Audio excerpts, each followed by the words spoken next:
midnight session in the morning. Good morning, campers. A lot of kids are out of school already. It's Monday, the week of Memorial Day. Well, that's next Monday, but this is the week of. It's the week leading up to. It's the week leading up to. The summer box office officially opens this weekend. And it looks like the competition is heating up, but not in a way you would think. But we're going to talk about all that and a lot more. We got Culture Casino here, if you didn't hear that voice. There you go. Good morning, everybody. Good to see you all. The fuzzy fisherman himself. That's right. That's right. I look at that shirt down there. We got Chris Brawley wearing a Conan the Barbarian shirt. Look at that. Nice. That. Very cool. I want that. Yeah. That was because Arnold confirmed what he was already telling us over the weekend. You know, I really want to do a Conan movie. One way or the other. I don't care. I'll get it done.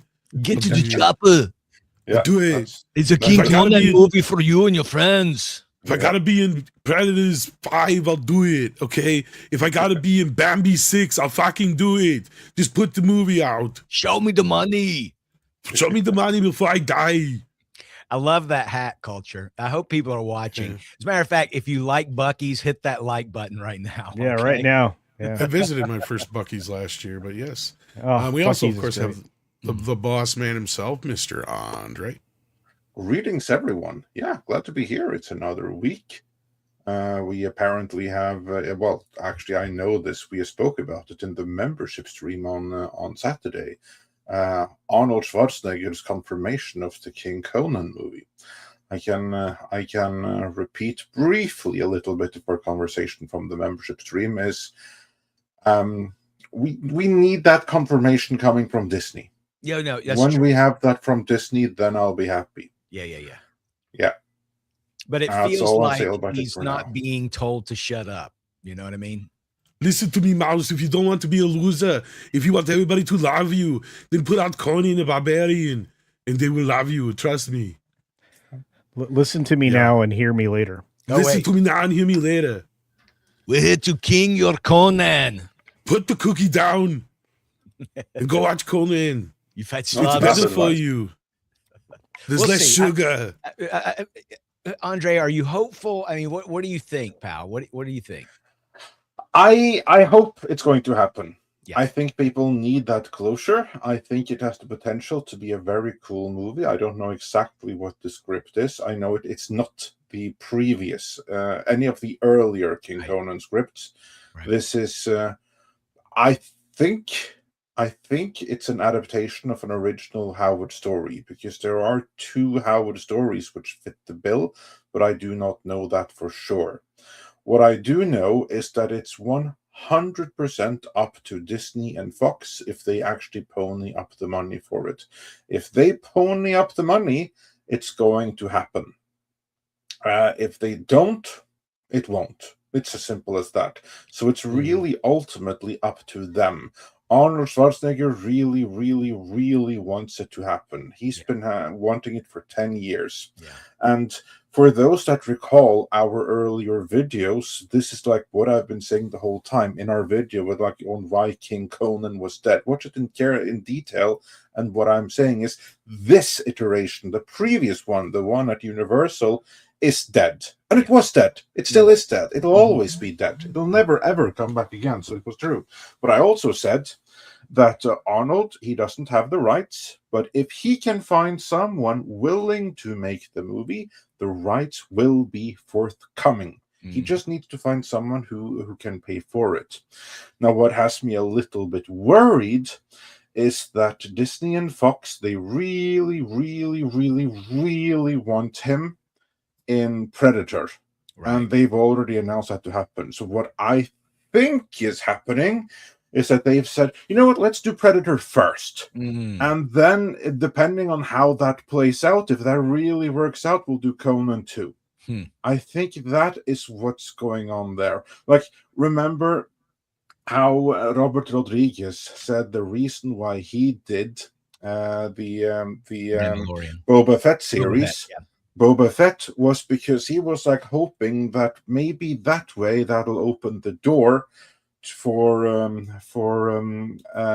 the Conan series. no, the Alita Battle Angel. Oh yeah. He Right. wanted more Alita Battle Angel. Yeah. And they probably were like, yeah, you do that, and if that Mm. really works out, if it hit Mm. these thresholds, then we're gonna give you that Alita thing. But then it has to hit all of these thresholds, so it better be good. And I think that you're didn't onto quite something work, there. and we Yeah. didn't get any Alita. And I am very worried it's going to be the same thing with Conan. Arnold The is not difference here- Rodriguez. Bingo. You know? I was just going to say, here's the difference. Because they probably came to Arnold and he's like, look, it looks like you have the rights to Conan. You do this for me. I do this for you. He might have been smart enough to say, I get mine first or get it in writing.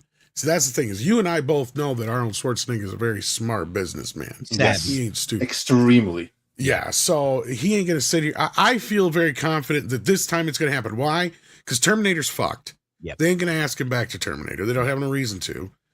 He's got nothing else. Yeah. He's sitting here watching Sly with like Tulsa King, and because his show didn't do so well, the Trash it Man was show, or whatever canceled. the fuck it was. Yeah, so Arnold is desperate for anything right now to get him back into the game, and the only thing he has left is Conan and Predator, and he's never been a big fan of Predator, or he'd be in 3 of them by now. Yeah, because they've offered. You're right. Exactly. Like he's just obviously they either aren't offering the right kind of money, or he just isn't that interested in the franchise. Sorry. Yeah, I think to me, and I think you're right, Tom. I think Schwarzenegger's got the cachet. He's got the savviness. He's gonna, if he can make a deal, the deal will be done. As long as his health stays up. I've done a piece. I've got it queued up for tomorrow morning. I wish I'd posted it today, but he's talking about wanting to do something in the vein of Eastwood's Unforgiven, but I'm thinking not just that, but maybe even kind of channeling Logan. You got this aged, you don't necessarily, I don't want them to hand it off to a girl boss, and surely they wouldn't because Conan Properties is involved. I swear somebody mentioned Logan if it wasn't him. Yeah, he's mentioning Unforgiven. I've heard. It's Unforgiven is what he's mentioned. One of the ones, yeah. So But like yeah, at that one of those point, I think would be great. that's because my he's point. aged. He wants one last big hit, right? And this would be it. It's It 45 could be, years. potentially. Yeah, it's 44 years ago this month that the first one came out, and which was written. There was a 4-hour script written by Oliver Stone, but I don't want to get too deep in the weeds. I know In that's the age of AI, someone needs to make that script happen because that's Basically, though, if there's ever a time that it's going to happen, this is it. Yeah. This is the window. Yes. Otherwise, that window's closing fast. correct. And honestly, it's the best thing that could happen to both the franchise and Arnold Schwarzenegger. The two of them need each other right now, if you ask me. Because it's not like kids are out there running around in a playground next to the other kids playing He-Man, or He-Man's not even really necessarily being played. I meant to say Superman and Marvel, right? It's not like there's one kid going, well, I'm going to be Conan. No. Sorry to break your heart, Andre. It just ain't happening. Oh, I know. So in this case, this is his last ditch effort to pull off one more big movie, because otherwise Schwarzenegger is not what he used to be. Sly's had better luck in the last 5-10 years than he has, as I brought up a few minutes ago. So we'll see. And I think that's the big thing is he wants a win. But we got culture here for a limited time. We talk about the box office and cultures here. So let's grab some super chats and then we'll get right into that. We got Mark Fields who says, positive vibes. Do you all? I think he means to us all. Yeah. Have a great day. Unless he's going to do us. No. If you're He going to says do me, that's take me out till dinner first. Oh gosh, he does. It just is a typo. It's to you all. Are you so sure? I'm not passing up dinner and a date. Mark says this to everybody on every stream. He's just a nice guy. Saying. He's just wishing you a good day. He's not wishing you a good lay. So calm down. Yeah, I'm inclined to believe that. Yeah. I miss you, culture. I miss you too. Hyper Guyver says, lousy Rousey showed everyone just how much of a one-trick pony she is. As a fellow Judica, I never liked watching her fight. Gina deserves better. Well, the boys are going to talk about this later because I have very little to add to this, but we got box office news to get to. So stay tuned, Hyper Guyver. Paulie's going to come in and they're going to talk a little bit. I'm sure I'll add a few cents, but I got very little to say about it. Pack and Proton says, prediction. Mando gets 55 to 65 3-day and 65% drop off. Don't they finally publicly admit they screwed up? I think they kind of aware of that, but Well, they're obviously aware of it, but one thing is what you know behind the scenes. Another thing is what you admit behind or to the public. I do not think that Disney ever is going to say or put out a press release where they say, we admit it, we messed up badly, DEI was a mistake, we destroyed the brand, we know, please come back. It's what they should do. I mean, honestly, the best way that they can get fans back to the franchise, other than you put out a theatrical short or something like that with Dano snapping his fingers and saying, there, sequel trilogy never happened. We're back to 2015 and we're doing episode 7 one more time. Forget about everything. We've just, yeah. That would be one thing. Another thing is a good tarring and feathering publicly of Kathleen Kennedy and Bob Iger. This is not going to happen. So there will be no public admittance. The only public admittance you're going to get is possibly a course direction. But for that, they need to know what is happening. And until you see the sequel trilogy decanonized one way or another, there will be no such admission, direct or indirect. I think spot on.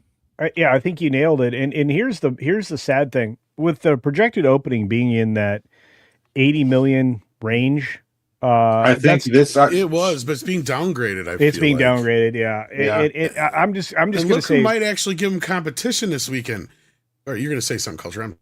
No, I was just going to add to what Andre said, and the fact that it has been downgraded. I don't expect it to go up. This is going to perform about the same as Solo, a Star Wars story, and it's in 4,200 theaters this weekend, including IMAX. And here's going to be the funny thing. I mean, I'm not saying I hope it does bad necessarily, but because I'm dragging my ass to go see it Thursday in 3D IMAX. Good, then I don't have to. Yeah, but if they start pulling this thing out of theaters by the end of the weekend, like they did Mortal Kombat and moving Michael back in again, that's not good. Yeah. Well, Michael did well because of that. You can't wait to point that out. Well, we're going to talk about that in just a few minutes. That's right. So let's do you guys feel, I feel like this is in the realm. This is basically where it's going to drop. I'm not going to be surprised when it underperforms a little bit because we got a movie of a TV show that has very little connection to anything else that honestly people haven't really watched in like 3-4 years.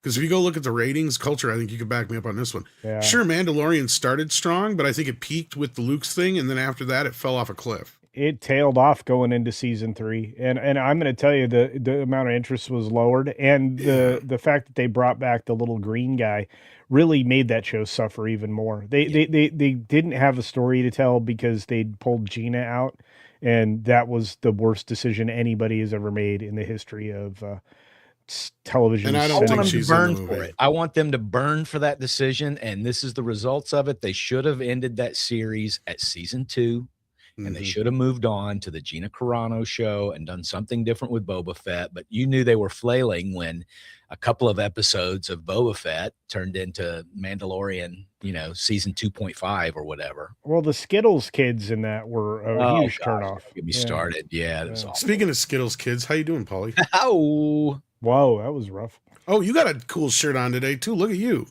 Star Trek. Were we supposed to wear cool shirts today? I think so. Final Frontier, is that the He's one you got muted. on? I don't think he knows he's muted. He has no headphones in. I can't hear. I don't know what's going on. That's camera your audio, mic's my not. Your friend. mic's coming through all messed Let's up. see the shirt. Yeah. Let's just I like that something's off. fucking shirt though. That's awesome. Yeah, Final Frontier. That's 5. the comic book cover, dude, isn't it? Ah. That might be Yeah. why. All right, we'll see. We'll see you back in a We'll minute. come back. Yeah. All right, we'll come back to where now. Everybody go. We're all There dead. you go. I'm right here. All right, so I let's do get. And let's I'm get also to- back in the land of the living. Okay. All right, Mark Field says Obsession is the most screwed up movie of the year. Well, I haven't seen it yet, but I've heard it's. You said it was good, Mark. I told you I'm gonna have to go see it now. Well, it can be screwed up and good at the same time. Like, for instance, I just saw Exit 8. It's screwed up and brilliant at the same time. Well, I mean, Kill Bill was screwed up and awesome, and Kill Bill's kind of quaint by today's Pulp, standards. Pulp, in some Pulp ways. Fiction was screwed up and awesome. So Pulp screwed up. Fiction was I mean, awesome. it's an adjective. Like you need more adverbs in there before you actually know if it's good or bad, because it can be either or. Well, we'll talk about the box office here in just a moment. But first, Flying Blind on a Rocket Cycle says good day to all. Well, good day to you. And gifting. Holy crap, look at this. That is a whole 5 memberships. Oh, thank you. Thank you for that. And yes, we have another super chat left, but I'm gonna hang on to that because that's our next topic. So I'll just save it for that. Pepperoni? Yes, I love pepperoni. It's my favorite topping. Yep. And speaking of toppings, let's get into our one before we lose our panelist here. If I can find them. We got so many different pages now. Jesus Christ. Yeah. It is time for the box office, as we do on Mondays. And holy shit, Michael's back again in the top. Yeah. Oh God. Crazy. Hey, there it is. Look, this is good news, folks. It means that, good movies and things that, treat the past with reverence, get rewarded. It only fell 31%, hanging on at 26.1 million. And you know what? It beat The Devil. Just beat it. And I almost got to figure it, like Michael's sitting in heaven going, I can't have Meryl Streep kicking my ass. It's ignorant. Because this is like a total Michael move. Because this is shit he would do in real life. Like, for those who don't, real quick, like if all of a sudden Thriller fell off the top, you know what he'd do? He'd panic and he'd come up with something to get Thriller back on top again. He just would do it for like 2-3 years straight. This is what he would do. And to me, this feels like a total Michael move. Like he's coming from the other side going, no, we can't have that. And he's just doing it again like he does all the time in life. It was like weird. But anyhow, how you were saying culture. Devil Wears Prada fell off 57%. Again, it wasn't Mother's Day weekend, so people weren't taking mom. I mean, they still were. Most of the women that were going to go see it went to see it pretty much. Yeah, but you say that, but then you look at the fact that it's still in 3,830 screens, and it still did $4,700 per screen. It's not bad. No, it's not bad. No, This is all good except for Mortal third Kombat. Place. That's third place. Well, actually, second place. Well, it's third place on theater average. Oh, yeah. There you go. And then, of course, right, because you're pointing out that Obsession did 16.1 million on 2,615 screens for 6,157. Of course, there's a little bit different rating, I believe, in Obsession than there was. Those numbers went up, by the way. All the numbers have gone. They've all bumped a million, I think, if not more. So Obsession is 17.2 million at this point. Yeah, and I think Michael actually gained a little bit of traction worldwide too. So I think. I got Korea this weekend. And Obsession was made for less than $1 million. I believe awesome. It was bought for $15 million. So we're in the money already. If you're who was it Lionsgate? I thought it was Focus. Let's check. Focus. Yeah, I was gonna say Focus or A24, one of the two. It wasn't. Yeah. We gave it a 10 out of 10, which it's never got happened. great reviews. Yeah. Never happens. And I mean, even over on features, Rotten Tomatoes, it's 94 and 94. It was a cheap ass budget. That's all I know. Good for them. Yeah. Well, that's what happens when you have a creative story and really good actors. Yeah. So the story on this, what is it, Paulie? You got a guy that's kind of got a crush on a girl, or he's stalking. After breaking the mysterious One Wish Willow to win his, you moved it. Sorry, I was moving it. Stop moving it. I'm sorry. After breaking the mysterious One Wish Willow to win his crush's heart, a hopeless romantic finds himself getting exactly what he asked for, but soon discovers that some desires come at dark, sinister prices. Careful what you wish for. That's basically it. So it's a monkey paw movie. Monkey paw. Yeah. Yep. Yeah. Yep.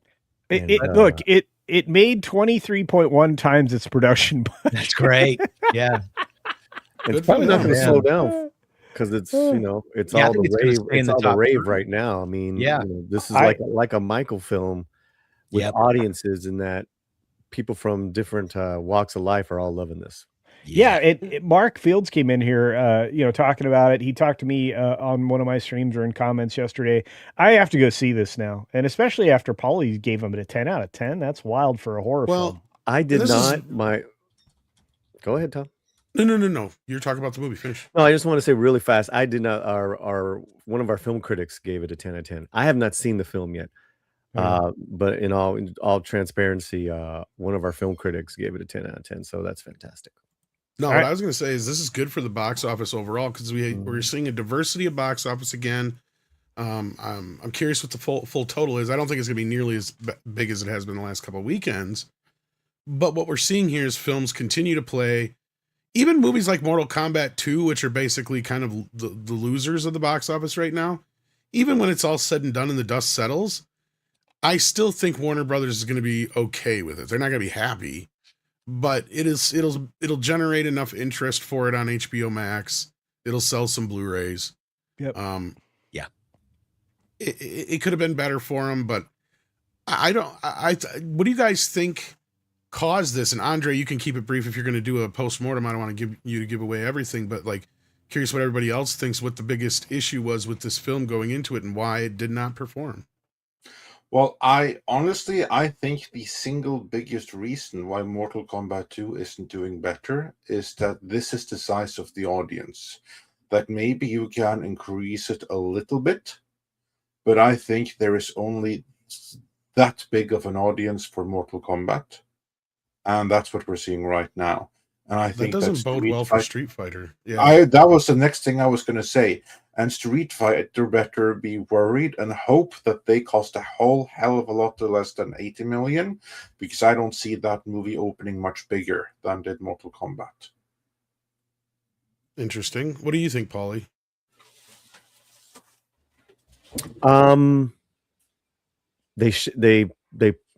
They halted it back a few times, right? They pushed it back, the release date. They're just a victim of other hits. They just didn't get lucky, because from what I'm hearing, it's a pretty decent film, if not better than the first one. Yeah, absolutely. Which means that, and then you got Carl Urban, everything was pointing to this should have done better. So when you don't get the pocket of the box office, it doesn't matter with the word of mouth. There's just too many other hits. Maybe right now, I think in the next couple of weeks it could make a few bucks, turn some heads. Then it's going to go on streaming. But I think I was going to say this is better off probably going straighter to streaming quicker. Yeah, I agree. Sooner the better in this particular case. Well, people still remember it, because this thing here, we see it from the box office drop. This thing was front heavy. I do not think the drop off in this particular case means that the audience think the movie was bad. I think it's just front loaded, and everyone that were going to see it, they have already gone to see it. And I don't think that the audience for Mortal Kombat is big enough to justify an $80 million budget. You need to cap it at around like 40-50 million. Then you'll be fine. Can I push back just a tiny bit? Well, I was going to ask your thoughts anyway, so you're next. Go ahead. Yeah, so I think that the bad word of mouth was a contributing factor as well for it to fall off 65%. I think with bad word of mouth. That it was a bait and switch and featured the girls again. I was going to say there was some mixed reactions to it a little bit. Mm-hmm. Yeah. And again, I mean, like you can go looking for those ghosts if you want to, right? Like that's the terminology we've used for a while, but really the characters were played to the bone like they were in the video games. So the girls and the boys were equally powered. Nobody was OP here. So I really didn't mind the storytelling behind it. It kind of combined the Mortal Kombat 2 and 3 into one film. And, again, while I do agree with the majority of what you're saying, Andre, and that the audience isn't all that big, it's also a rated R film, which is going to have, a less financial return. I mean, I didn't even see that it was rated R. You're absolutely right. Yeah. And that's same thing with Obsession. Like that's why Obsession's so overpoweringly impressive, in my opinion, because the minute you start to go down that path, Obsession was made for $1 million. Mortal Kombat was made for, I think Paulie said 80 million. So, and it won't load. This is numbers is having problems. Let me ask you guys this. Could another factor be didn't have the star power like we were talking about last week of Masters? Anybody? I don't know, because sorry, I didn't catch the question exactly. The question is, did it suffer? Could have done because it was a decent film. Better than the first one, but did it need a movie star to help it?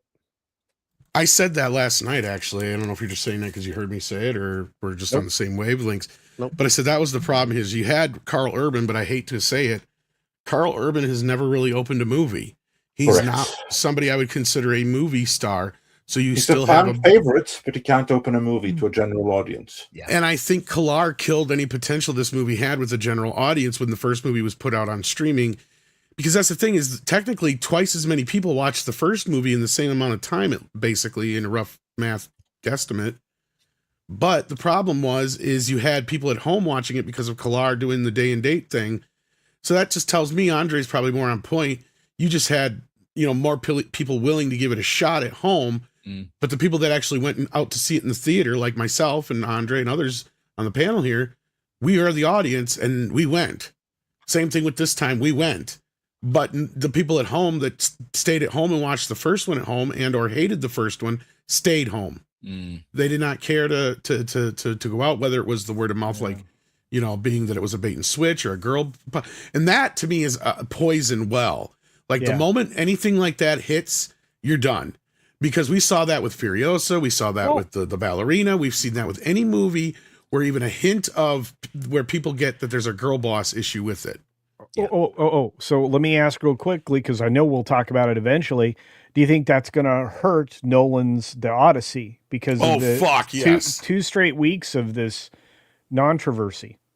Well, the new cope is that Elliot Page is not playing Achilles. That's the cope. We don't know yet, but rather a member. But yeah, Chris, what's your thoughts on Mortal Kombat at the same time? Mortal Kombat, I think it's peaked. I think it's gonna maybe find its legs on streaming. And I think that honestly, I think the real story this week is Michael back in number one. That is so rare to come out number one. Like Spider-Man No Way Home did it, Frozen did it, Signs did it, the first Avatar movie did it. But that's all I can think of in the last 25 years of a movie to start number one, drop down to 2 or 3, and then come back 2, 3, 4, 5 There was weeks some later. Horror movie last year that did it, and I'm trying to remember what it was. Either Sinners or Weapons. Sinners or Weapons, yeah. One of those two. But I not like the avalanche of Michael. Well, I think this is Michael's gonna unprecedented. probably be very strong this week. Could you imagine how Disney would feel if Michael? Well, I don't know. Well, that's what I was bringing up. I'm not saying that Michael's going to take the top spot this weekend, but if Mandalorian and Grogu starts to underperform the way that Mortal Kombat 2 did, unless Disney has rock solid contracts with IMAX, don't think they won't start pulling this sucker and putting Michael back in come Sunday. That would like they did last. Go ahead, I don't think their international game. Their international game is like tops. I don't think Mortal Kombat had that. No. I'm sorry. Go ahead, Andre. Yeah, no, just want to address what Tom said real quickly about IMAX. Remember, which company is it the one that's starting this whole Infinity Vision to compete with IMAX? Disney. Oh, you think IMAX has forgotten that already? You think they're going to give Disney the benefit of the doubt on anything if they can help it? Well, all we know about, and I agree with you, Andre. The only thing that happens to Disney happens to be in Disney's favor, if I could talk, is that they probably have a rock solid contract. This contract was probably made for Mando way before they even announced that Infinivision crap, and we know how harsh Disney could be. We'll have to wait and see how this plays out, though, because we've been talking about it for a little while now, and it has not had a big bump at all. And from what we've been hearing, or at least there's nobody hinting that Gina's showing up in this. And there was one review that kind of danced around everything to kind of tell us everything we needed to know about this. And that is, it's a 130-minute nothing burger of an episode. So our review, all it is. Yeah, our review is coming out in the morning, and I can tell you the rating. Not good, probably 6 out of 10. Oh boy, average at best. Yeah. So, but definitely going to be a hit for the kiddies. Is it though? That's the thing, and that's going to be the big question here going into the weekend: is are the kids still enamored with Baby Grogu? Because we're at a point now where a lot of those kids that were like 5, 6 years old when Baby Grogu first came out are to the age where they could give a shit and would probably go rather see like a Sonic movie. You know what I mean? Like they're kind of. I think there's a brand new batch of kids every year. You could be right, and the girls go gaga over him. I'm not going to underestimate this movie, but I just don't feel like it's going to have the impact because I've noticed very little buzz about it. The most buzz it had was when, for a half a second, people thought Gina Carano might be in it. Yeah. And if that's the biggest buzz you can generate for your movie, that's pretty bad. And it's like, did you see the influencer video that they showed where they had Pedro Pascal actually at the Star Wars thing at the park? Nobody could tell it was him. I'm like, well, the stupid part is he's hardly in the show. So he's standing there like Pedro Pascal. It's like, he doesn't even look like the Mandalorian in the suit because he don't look anything like John Wayne's grandson. And then he finally pulls the helmet off. And of course, it's a bunch of influencers, so they know who he is. Mm-hmm. Yeah, but I'm curious if like anybody else would have cared. Yeah, it was all set up, Paul. You know what I'm talking about if you saw it. But that being said, if it doesn't perform well, it's all on them because they have the 2 weeks coming up. They have the opening weekend, which is a holiday weekend culture, and then they got 2 weeks of no other new films. You got the potential for a quadrant. If it underperforms, it's all on Disney. That's it. Yeah, I think you're right. I think Pretty you're much. right. You know, the film that surprised me, and I'm glad it did, was Sheep Detectives because it did pretty well. Ooh, you saw I it? almost went to see it, but I didn't get a chance to. Yeah, it did pretty well. Almost 10 million this weekend. All these numbers went up, by the way. Paulie said that just a few moments ago, just in case anybody missed it, but they're all higher. So, Super Mario Galaxy stayed in the race at 4.4 million. Again, that number went higher, so it's not really the final number. And again, this always happens on a Monday. We always need to make that statement. There's the next question: Is Mario gonna hit $1 billion or is it gonna stall? I don't know. I mean, looking at it, I think it still has momentum, and Like 30 million left. Yeah, it might make it. I think it'll make it international. Yeah. Yeah. Where else does it have? Does it have any place else to open? The Asian markets are going to come back and see this next weekend. So, yeah, I think you're gonna. Now, I think you're. The question is, will Michael hit it first? Well, that's the thing, because Michael opens June 12th in Japan. Yeah. So it hasn't even opened in Japan yet, and it just opened up in Korea. And I guess they do their box office differently than we do. Maybe culture understands it, but the way they said that Michael got 50% of their market share, I have no idea what that means. I'm assuming that means that half the people that went to the movies in Korea went to see Michael, and I'm not surprised. Yeah, so neither am I. And look, there's one major thing we have to mention today. As of May 19th, Universal Home Entertainment released their video release of the Super Mario Galaxy movie. So, I was going to say, I think that's tonight. Yep. And isn't Sheep Detectives in Project Hail Mary? Project Hail Mary did drop this last week. And stayed in the top 10. It's still in the top 10, which is good for that movie. I mean, this is where I said I said it. I think on I think it was Pro Show. I said it on, or maybe it was the last show we had here. There's a Valiance. Okay, one of the last 3 shows I was on where I basically said that this movie just basically made Amazon's experiment worthwhile, and it doesn't matter what any film out from here on out does. Even Masters of the Universe can fall flat on its face, and because of the success of Project Hail Mary and the somewhat success of Sheep Detective, this thing's already a hit. And this is what Paul and I and Culture and other people have been saying. These streamers need to get in on this game. This is why I've been saying the theatrical game is where the money's at. Yeah. And believe you me, Amazon is giving each other high fives right now. I guarantee it. Oh, yeah. And I've been hearing that they're going to be doing an extended cut and everything else. So who knows? The ceiling, there still might be a chance for, Project Hail Mary, especially if they re-release it in theaters or something like that. But, I hear you, and yet Swapped, they didn't release in the theaters, and it did billions of views and minutes and numbers for what did? Swapped, the Swapped. animation movie, the Lasseter animation movie. Yeah. For Netflix, it is a massive streaming hit. And so I think but who's talking about it though? Yeah. What? It's not getting a lot of talk. This is the first I've heard about it, actually. That's my point. I mean, we're not. Does that matter? I mean, it's. That's my kind of going to my point, though. Sheep Detectives, if they'd have just dropped that on Amazon without putting it in theaters, we wouldn't even know what the hell it is. I don't even know what the hell that thing is you just said. I know who John Lasseter is. I didn't know Lasseter was involved with it. Is it? Yeah. Yep. The Skydance. And I didn't even. Okay. Okay, but then at the same time, now Sheep Detectives, it may only do $30-40 million at the box office when it's all said and done, but I bet it'll be a streaming hit on Amazon because it was in theaters. It had an added premium to it. The only point I was making was that I think that they're still playing around with what gets released in theaters and what goes streaming. Like Marky Mark, his movies are massive on streaming. You know, so regardless how good they are, they're pretty bad actually, but we watch them. And you know, it's that one's still charting. You know, that side of it is fascinating, and to see what they decide gets released, Tom, and what doesn't. Well, we also have somebody joining us, a rare treat. How you doing, Scribe? Welcome back. Hey, Scribe. Hello, everybody. Scribe. Good morning.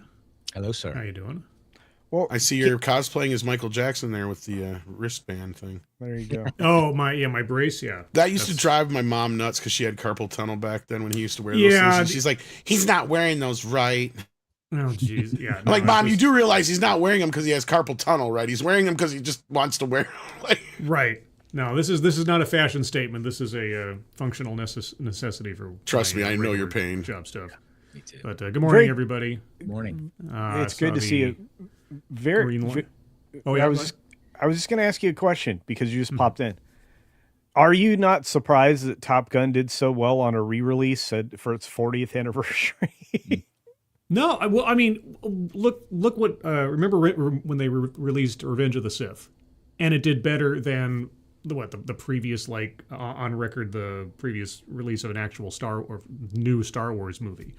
People are yearning for what Hollywood used to be. Yeah. And they're so starving for it that, if they released, I mean, Disney never has to do another live action remake of their films again. Just re-release the classics once every, 10 years or something. They'll rake in a ton of money for practically nothing. But it also is an embarrassment to everyone that's in Hollywood now that they can't even recreate the magic of what used to be. Basically because everybody that knew how to do that stuff has been shunted out of the industry for being old or out of touch or racist or something. So it's just it's kind of it's funny and it's kind of validating in a way of our generation, let's say, of entertainment. But it's also kind of sad that they can't do better than something that came out 40 years ago. It's funny you mentioned that because there's also a parallel in music. Because as I said last week, like my daughter told me that in her school, the biggest thing music-wise right now is Michael Jackson. Yep. The kids are blown away because they have never heard anything like that before, and most of the stuff they like is now classic stuff because all the modern stuff sucks, which is an interesting parallel. I love it. The most recent, just as another example, but on a completely different subject, the recent Artemis 2 launch around the moon. Mm-hmm. Yeah. The idea that this is what's so depressing to me is that we recreated something that we did 40 years ago, and it's like because we've lost the people. 50 years, pardon me. We've lost the people. We've lost the knowledge, the expertise, because it's all gone to seed. And so we have to reteach ourselves how to do things that we already did well 2 generations ago. I mean, I can't disagree with you more, Scribe. And the proof is in the top 10. You have Lord and Miller there. You have Obsession, which is a uniquely made horror film. You're saying Hollywood is lost? Absolutely not. I mean, I don't understand. I see both sides of the argument here. I see where, Paulie, you're right, because the box office is doing better now than it's done in years, as far as every weekend being a good weekend without having. Even though Michael is a huge success, it's not playing like Avatar did, 20 years ago, right? It's playing like a normal movie would. That's just going to eventually hit it, $1 billion. What I see here is a good diversity of films, but also I see what Scribe's saying is you got Top Gun here, Michael, which is basically, about that era, the same era that Top Gun came out of, right? Project Hail Mary is a big kind of throwback to 80s films. There's still stuff that Hollywood needs to learn, but I think they're on the right path. I think they're getting there. I think they're starting to hit their momentum. Disney is the biggest problem so far. Well, and they always will be. I if it wasn't for the few hits of like Devil Wears Prada 2, they'd be a hell of a lot worse shape this year. So and far. we'll get to that towards the end. But just to push through the top 10, I'm just going to say this: adjusted for inflation, Top Gun still would be $1 billion movie today. Yeah. Even though at the time it only made like 181 million domestic or whatever it was. That was a lot of money back then. We have if we're going to start if we're going to go revisionist on it, we need to go all the way back and adjust for inflation and ticket prices. And even for the actual numbers, I think are higher than that, aren't they? Well, I mean, it did 357 million worldwide. I was going to say, yeah. So. Well, now hang on a second, Culture, and to Scribe's point, look at the next movie below Top Gun. That's the new Guy Ritchie, Henry Cavill movie. Yeah. What a dud! What a complete disaster. That's not good for Henry. Okay, but let's talk about. How does that back up Scribe's point? That's Guy Ritchie, who's just a shell of himself, right? Well, but Hollywood still gives him opportunities to do films. Right, and they're duds, like you said. I mean, this is like we gave this a terrible rating because it's a terrible film. Yeah, but this is more streaming fodder than anything, right? But I could go down this top like 10. That Crime 101. Did you see Crime 101, Paulie? Yeah, very good.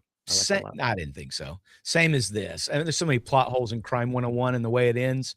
That movie came and went, and I think that they're just kind of playing the same strategies that they keep playing. They're not doing anything. See, and that's the thing is you keep saying these are streaming hits, Paulie, and this is where I got to push back a little bit because I've never even heard of these fucking movies. They're not on my radar. I've never seen an advertisement for them. Crime 101, when it went to streaming, that's where it found an audience. Okay. Well, that may be, but I still haven't heard of it though. That's my point.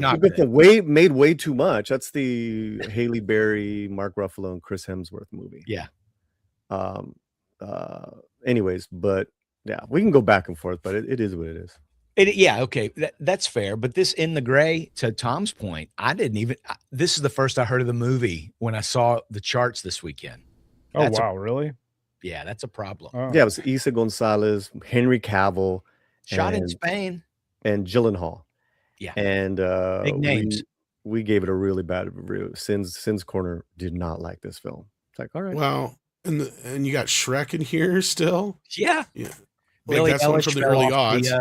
She fell way out. Fell off. Billy, this shows me that how little impact modern music has. Like, because look at the only two stars that have done anything with music in the last few years, Michael Jackson and Taylor Swift. Yeah. And both of those people have been around for years. And then the other side of it, the only thing musically that's been popular has been K-pop. Right. And that's why I'm not surprised that Michael, and I said that way before it even opened, that Michael was going to perform internationally because of that. K-pop's getting a live world tour coming up here soon. Well, no, I mean, K-pop in general, just the idea of K-pop is Michael Jackson. Like, there's no doubt about that. Like, that's to back that up, K-pop Demon Hunters is still in the top 5 streaming. And this is why I think the kids are getting into it. Like, what Andre's kids are just discovering Michael. There's been kids discovering Michael for the last, 15 years or whatever on TikTok. Yeah. This is why this movie's doing well. Mm-hmm. It's going to continue to do well for a while because Lionsgate has no incentive to pull it out of theaters. That's the beauty of this.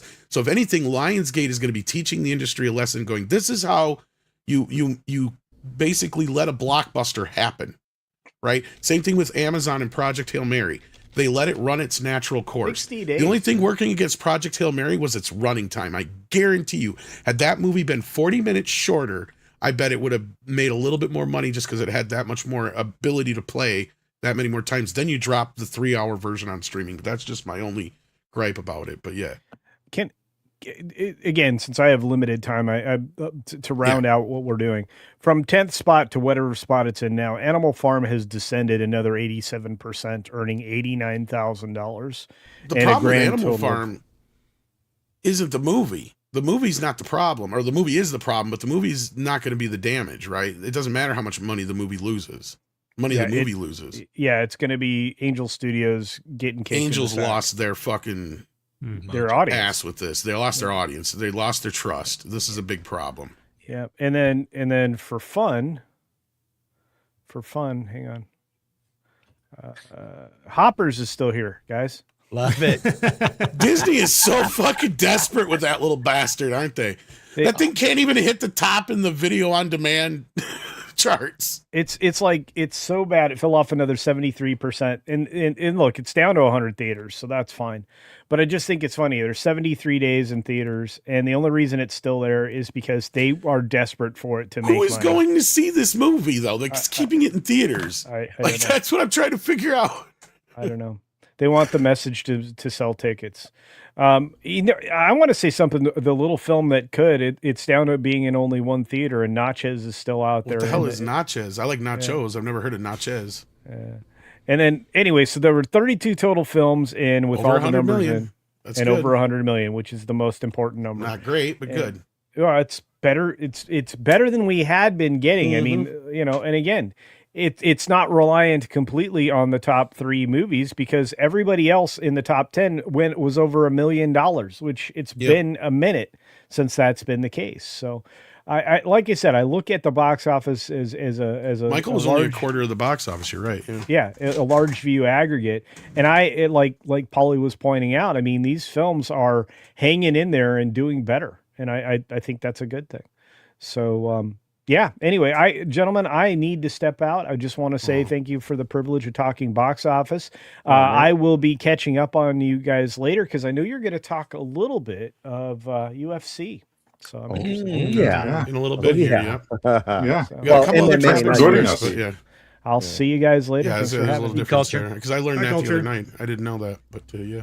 Peace. So good for Michael. Michael managed to come back. I think it probably will break $1 billion. Hopefully it will just squeak past Freddie Mercury's Bohemian Rhapsody film. I think that's most likely. But what do we say is coming up this weekend? It's just Grogu and that Keke Palmer movie, I Love Boosters or something. What Keke Palmer movie? I Love Boosters, the shoplifting movie or something. That's the only. Oh, Christ. I think that title's a little off, especially with all the vaccine hesitancy. You know what I think is sad is that this whole woke period, because what was that movie that I didn't even see it on there, and I was going to ask Culture about it before he left. That black revenge woman power movie. Oh, Kill Everyone or no, God something. No, God something. No, yeah, who's in it? Fucking yeah, but it's about the chick who got burned and she's gonna get revenge on her husband or whatever. No. Did that not even show up in the top 10 there? I can't even remember the name of the goddamn movie. It's so stupid looking. You need to be Googling behind the scenes. Yeah. I'm trying to think of what the fuck it was called because I thought it come out this weekend. If it did, it woman revenge story. Yeah. Did you want to bring back the box office? Yeah, do it. Where are we at? I'm asking Tom. God is. Is God is. That's it. No, I think that's a faith-based film. Is it? And I Love Boosters. Is it? No, it's Revenge at its finest. Alicia I was going to Harris. say, it did not look like no. And it's an Amazon film. It is an Amazon film. So yeah. Vivica A. Fox. Ooh. Wow. Yeah, it came out this weekend. Didn't even show up in the top 10. I forgot I was going to bring that up to Culture. Sterling K. Brown's in it. Okay. Yeah, so what it's about is like this chick who gets burnt by her husband or whatever, and then like her and her sister go to get revenge on him or some shit. It's like some revenge film. I was just like, okay. It looked interesting. But the problem is I think that since they've gone so woke that they ruined the opportunity of this movie having any audience whatsoever, even if it was good or not. I couldn't tell you. Because just looking at it and I'm going, wait, this thing didn't even manage to come into the top 10. What's different about this movie than everything else? The obvious. It's not a Sinners, evidently. That's for sure. Because it's not getting the kind of praise that did. So I don't know. I saw the trailer for it and I'm like, whoosh, this looks pretty hardcore. That's why when you said it was faith-based, I'm like, are you sure? It look more like Death Wish, like the black version of Death Wish. There is a faith-based movie coming out because I saw a trailer for it. This is that's going to do well. It looks like H.R. Puffin stuff. What the fuck happened here? Wow. This is a movie about shoplifting. So wow. Yeah, we gave it a 9 out of 10. No, you did not. Yes, we did, dude. This is not even out yet. That's because we're releasing it tomorrow. We've been sitting on the review for almost a month now. All right, I believe you, Paulie. I believe you. Do you think it will perform higher than God is? God is God, whatever. Is That God I is. mean, if it can capture, if they're saying that it's a satire that it is, and if it can catch, catch a hook, maybe it might be, it might be. I don't know. Our reviewer, says it's just, unapologetic social satire, dazzling. Okay. So all right. Does it use Been title. Caught Stealing by Jane's Addiction by any chance? Yeah, I hope so. And it stars Kiki Palmer, Demi Moore, Isa Gonzalez, along with some other people. Why is Kiki Palmer all of a sudden in everything? She's agent. She's fantastic. She cancels Bill Murray, and what she get out of it? She gets to be in every fucking movie that comes out now. I forgot about that. Well, that's why she could do it, because she knew she's on an upward trajectory, and she has 50 projects booked. So yeah, it is Boots Riley, directed.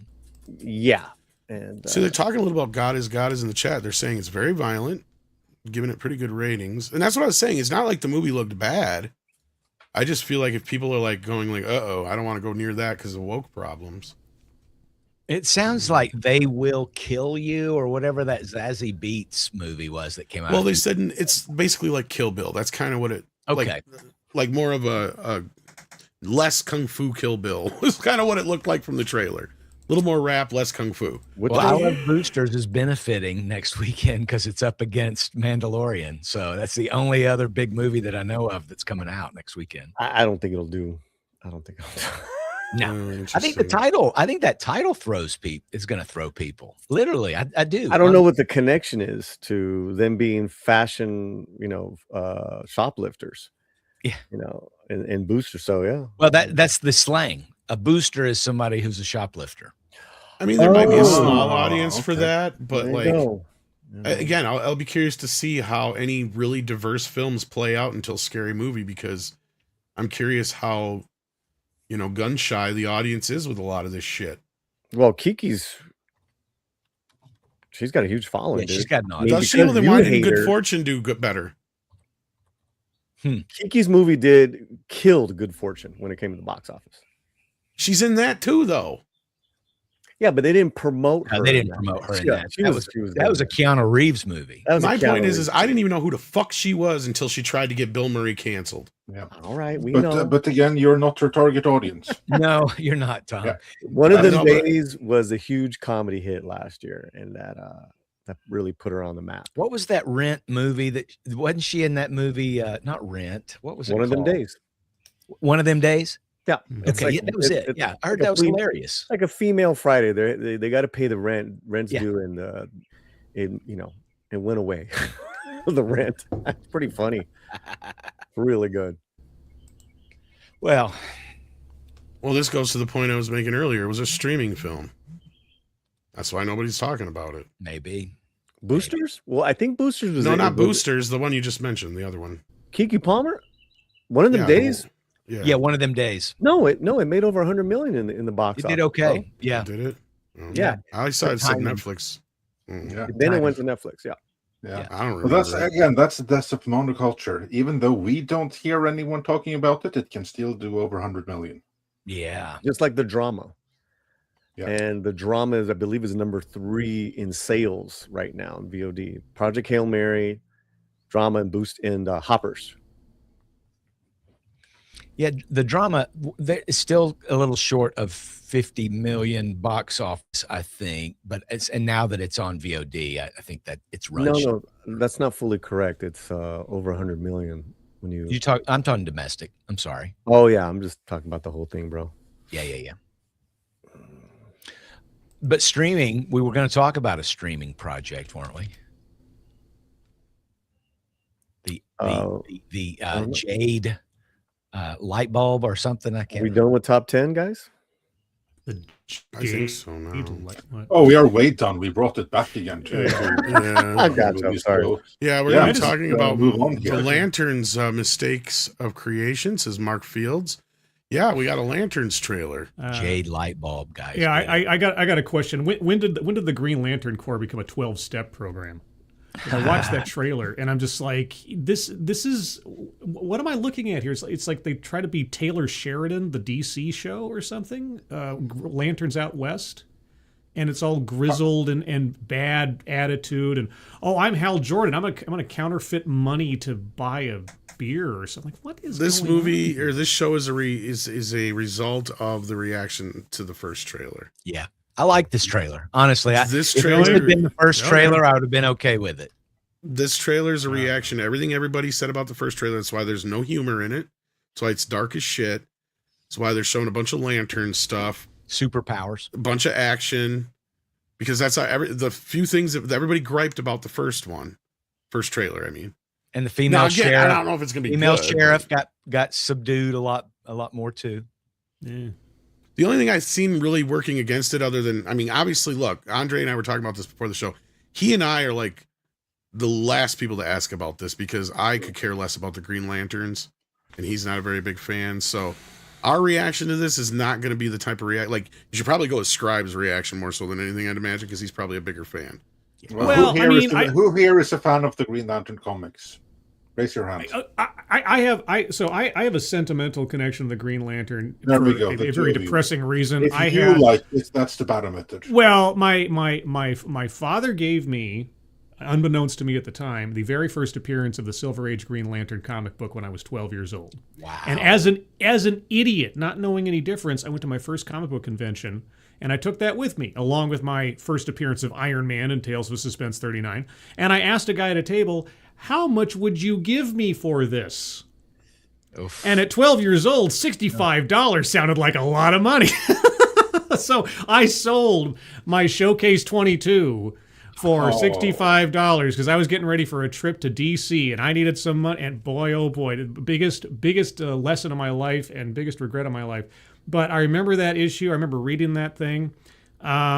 There's a certain level of uplift and swashbucklery that I expect from a Green Lantern story, and to see downtrodden, gruff, grizzled, dark, depressing. I mean, it might turn out to be a good show, but that does not look like a superhero show I would want to watch if I'm like a fan of the Green Lantern. Why does everything have to be, even after all this time, the Zack Snyder grit and grime does not translate to a good superhero show. If it's Daredevil, I want to see dark, gritty New York, Bowery, that kind of stuff. If it's Green Lantern, I want some bombastic, colorful adventure, not two guys arguing over their masculinity in a bar with a filter over the lens that makes everything look like it's in a sandpit. That's just my opinion. I liked it. I mean, I didn't like the first trailer. I didn't, and I've read some Green Lantern. I still have a few issues, and I have the Green Lantern omnibus that collects the Hal Jordan and John Stewart adventures. Actually, and the Green Arrow, but John Stewart makes an appearance in there.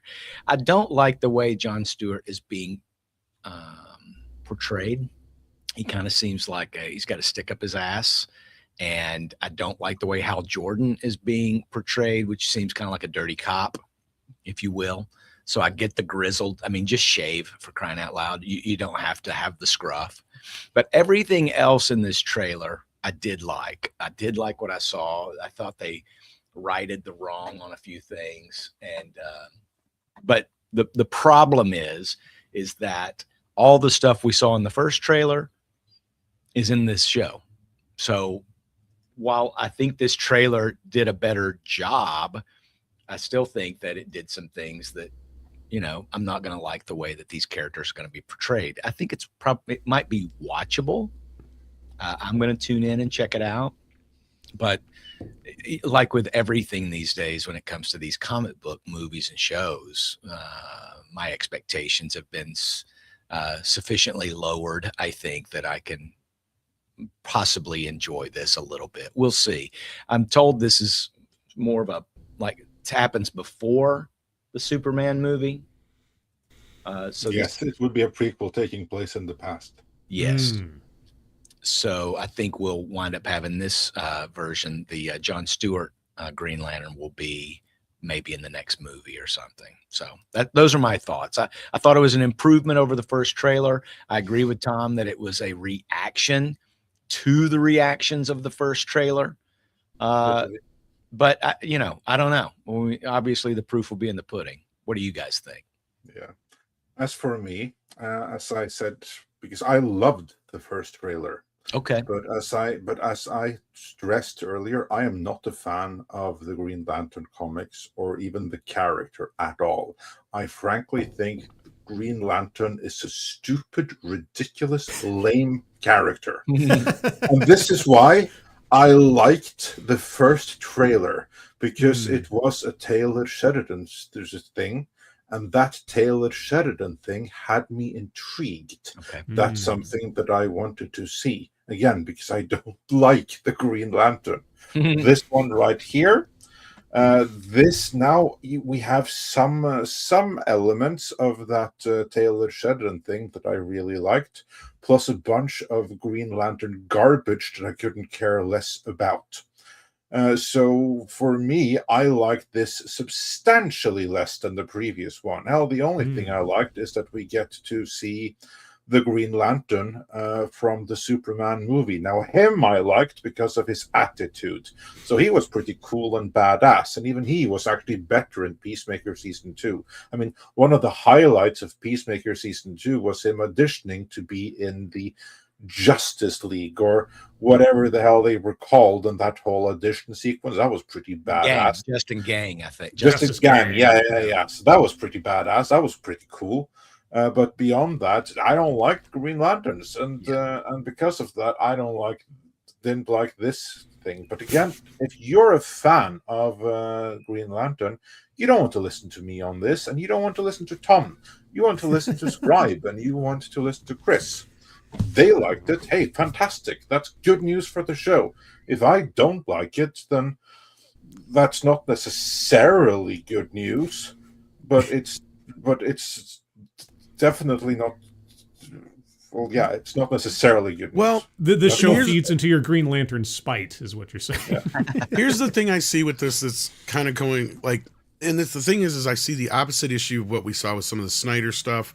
Although it is dark, like what I'm seeing is like you guys are saying it should be lighter. It should be like the tone that Superman was. This should be more or less is kind of what I'm gathering, and it's not. It's more of a serious tone from this trailer anyway. But you also look from the other trailer, we're getting a little bit of the comedy too. But this is what I was talking about earlier with like the whole Mortal Kombat thing, and I was going to ask if anybody knows, although it's too early to say because they haven't rated it yet. But what are they gunning for with Street Fighter? Because I got the impression they were gunning for an R rating.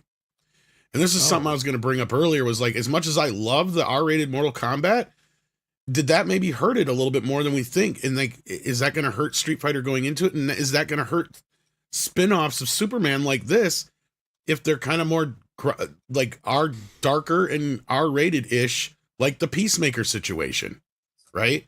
Like, I'm starting to wonder if this is where we got to draw a line and saying, look, unless it's a really special occasion, like a Daredevil or something like that can make, or a Blade that can make an R-rated kind of comic book movie out of it, maybe these movies shouldn't be R-rated. Maybe there is a too dark for these kind of movies. Judge Dredd is an exception to the rule. You know what I'm saying? Like, there's a few that maybe can fall into that, but other of these categories, like, they should not be so dark. Well, yeah, it really depends on what the IP is. Like I say, a Batman movie I would expect to be far darker than a Superman movie. A Blade movie far more violent than a Captain America. But my whole point is, I would think the same with Mortal Kombat, but it didn't seem to work for it. Was what I was getting at. But yeah. Oh well, I mean, for like movie audiences, yeah. I mean, I suppose it depends. But of course, Mortal Kombat is probably aiming more towards a more adult audience anyway. Because is Mortal Kombat as popular today as it was, or at least sentimentally speaking, back in our generation? No, I don't know. So yeah, who's playing Mortal Kombat these days? Below 13-year-olds? Or quite a few people are playing Mortal Kombat. It's more brutal than ever, but I'm talking about age range is all. Yeah, but the fan base took a hit with Mortal Kombat 1, the third reboot, which didn't win anyone over. Okay. I mean, the games themselves are basically R-rated as it is. So, yeah. Now, Street Fighter, I could see getting away with PG-13, depending on what they. I mean, the little bits in the trailer seem to indicate it might, if for no other reason than language or something, might actually put it over the top. But who knows? That's what I mean. Like, look-wise, it looks like it should be fine at PG-13, but there's some language and some other kind of themes in that trailer that I'm going, are they going to lean into an R rating here? What's going on? Yeah. Well, so what I can sort of glean too from the trailer that I couldn't tell from the first trailer is that the Jon Stewart character grew up maybe idolizing Green Lantern, because you see Hal Jordan on television when Jon Stewart is a boy. Let me see if I can find that shot. Here he is. So it's Wonder Man all over again? And he's watching Green Lantern on TV, but he's not suited up. So, I mean, it's a little bit vague, I guess. And it's getting into the, what do you fear, or are you afraid? Are you afraid? Are you afraid? That sort of this repeating mantra throughout. So I think maybe perhaps something happened when he was a boy. Perhaps something happened, you know, when he was in the military. And now he's been selected. The original Hal Jordan wasn't necessarily selected, as I'm sure Scribe knows, because the Green Lantern in this sector, I think, had his ship had crashed. Yeah, the ship crashed and the alien was dying, and the Ring had to seek out a new wielder, and it found Hal Jordan because of he was fearless and, you know, had willpower, et cetera. Right, right. I never understood why there were so many Green Lanterns, because I thought there would, you know, it was just one per planet or one per universal sector. So I'm not that big of a Green Lantern fan. Yeah, me neither. It always kind of weirded me out. It's like, well, you know, Green Lantern of sector this, that, and the other. Like, then why are there 7 of them? Right. It's like it doesn't. It's sort of like Spider-Man into the Spider-Verse. It's like, you know, Spider-Man stops being special when there's 17,000 of them all at once. Exactly. Kind of dilutes the whole idea. You know? Yeah, and really, if you want to be fair, I think the Green Lantern mythos is far more suited to a Guardians of the Galaxy treatment than something gritty, based on what's in the comic books. And Tom Kane passed away. Who? Voice in Star Wars of Yoda and Star Wars. Voice actor. Yes, I saw that. Yes. Yeah. I thought you said Tom King for a second. No. Tom Kane from Powerpuff Girls, Star Wars. Oh man, 64. Voice actor, yeah. Man. Yeah. Well, sorry guys, I just saw that. That's fair. And you know, and I think one of the things Warner Brothers is, I'm sure they're looking at it, or at least there's voices in the studio's heads about how that Ryan Reynolds Green Lantern did, which was bright and colorful and funny. And I mean, yeah. Oh, that's not this one. That's not this. No.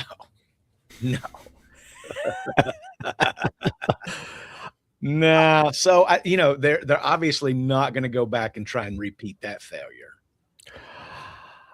I'm a huge Kyle Chandler fan. Based on that alone, I will give this show a shot.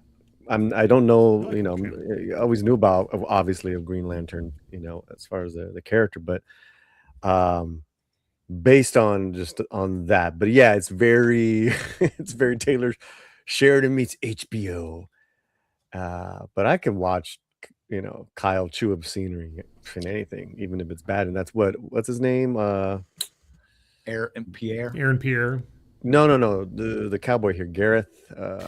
Gareth. Another fantastic actor. Yeah, he was in Deadwood. He's great. I'm not seeing the Taylor Sheridan. I'm not seeing the Taylor Sheridan influence anywhere. I'm just kidding, obviously. And then Aaron Pierre is wonderful. I did enjoy the trailer, but I do think they're hiding a lot of the story from us. Sure. I do think it's going to end up being a white man bad. I'm just vibing off that. That did kind of make me twinge a little bit when I saw that in the trailer when He's like, I'm going to be better than he ever was and all that kind of I hated that and, line. I didn't like that line at the end. It's like, oh, that's going to rub some people the wrong way. Yeah, it's like a Riri Williams kind of thing. It's like, well, then why are you doing this? What is your intention in trying to become this person? Is it just out of spite, or do you actually have, some it might be genuine fear thing, but then you lose me on that line. Yeah. Like, what does he have? What does he have to do with your fear? Yeah. Your fear goes back to your childhood trauma, which is cool. All right, bring it. Was your dad, was he killed? What happened? I mean, he was a military man. What happened? But please don't make this about the small town killing your dad. Oh boy. Oh, I hope not. So that's I got that. That's the biggest problem with woke shit is that they feel like the 60s were yesterday. It's like, you do realize that was 50, 60 goddamn years ago now, right? Like, we're way beyond that stuff. Tom, it's still the 60s right now, Tom. Come on. Didn't you get the memo? It's always the 60s. We can't get out of the 60s. We're stuck in the 60s. God's sake. Yeah. Although Michael might drag us back into the 80s. That'd be fine. I was going to say, for people who seem to want to emulate and cash in on the 80s so much, they seem to forget that, like, in the 80s, things were very colorblind for the most part. Like I said, I don't even remember race being a big issue until Obama, basically, to be honest with you. I mean, everything's gone. There's something I'm going to talk about today on DEI Death Watch with a couple things in the news. It's just, I got a little rant about how much ground we've lost in the last 15 years compared to the previous 30. It's just really sad. I'm kind of with you guys, but I'm just coming at it from another angle. But that's a whole nother discussion. Back to this trailer. It is HBO. I hope they got some really good writers. How many episodes is it, guys? Oh, was it like 6? I think it's 6. I was going to say 6. I thought I heard. Oh, yeah, I thought it was 6. God. All right. When is it? Does it come out soon? This fall. Yeah. Yeah, Wow. second half of the year. So it's gonna be a while. Post Supergirl. 8 episodes coming out August 16th. Oh, is it 8? Yeah. I'm a proud black artist. It will. Oh, wait! It will be part of the DCU's Chapter 1, Gods and Monsters. I did not know this was Everything part coming of out now is that, of course. Well, that's what I he didn't called know. it when he first announced it. Was this is phase Gods and Monsters? I had no idea. What else? What else is on deck for this? Oh, yeah, Clayface, obviously. Yep. Yeah. Okay. Gotcha. With respect, try harder. It's with love. Try harder with the love. What? Look at you! Fucking know all the lines, dude. It's with the love, because that's a Michael line right there. That's how he says it. It's not a Said surprise, but Tom is just so in love with this movie. I love it. Look, you know what? Of all the fandoms I've come in contact with in my travels, the Michael fandom is the greatest.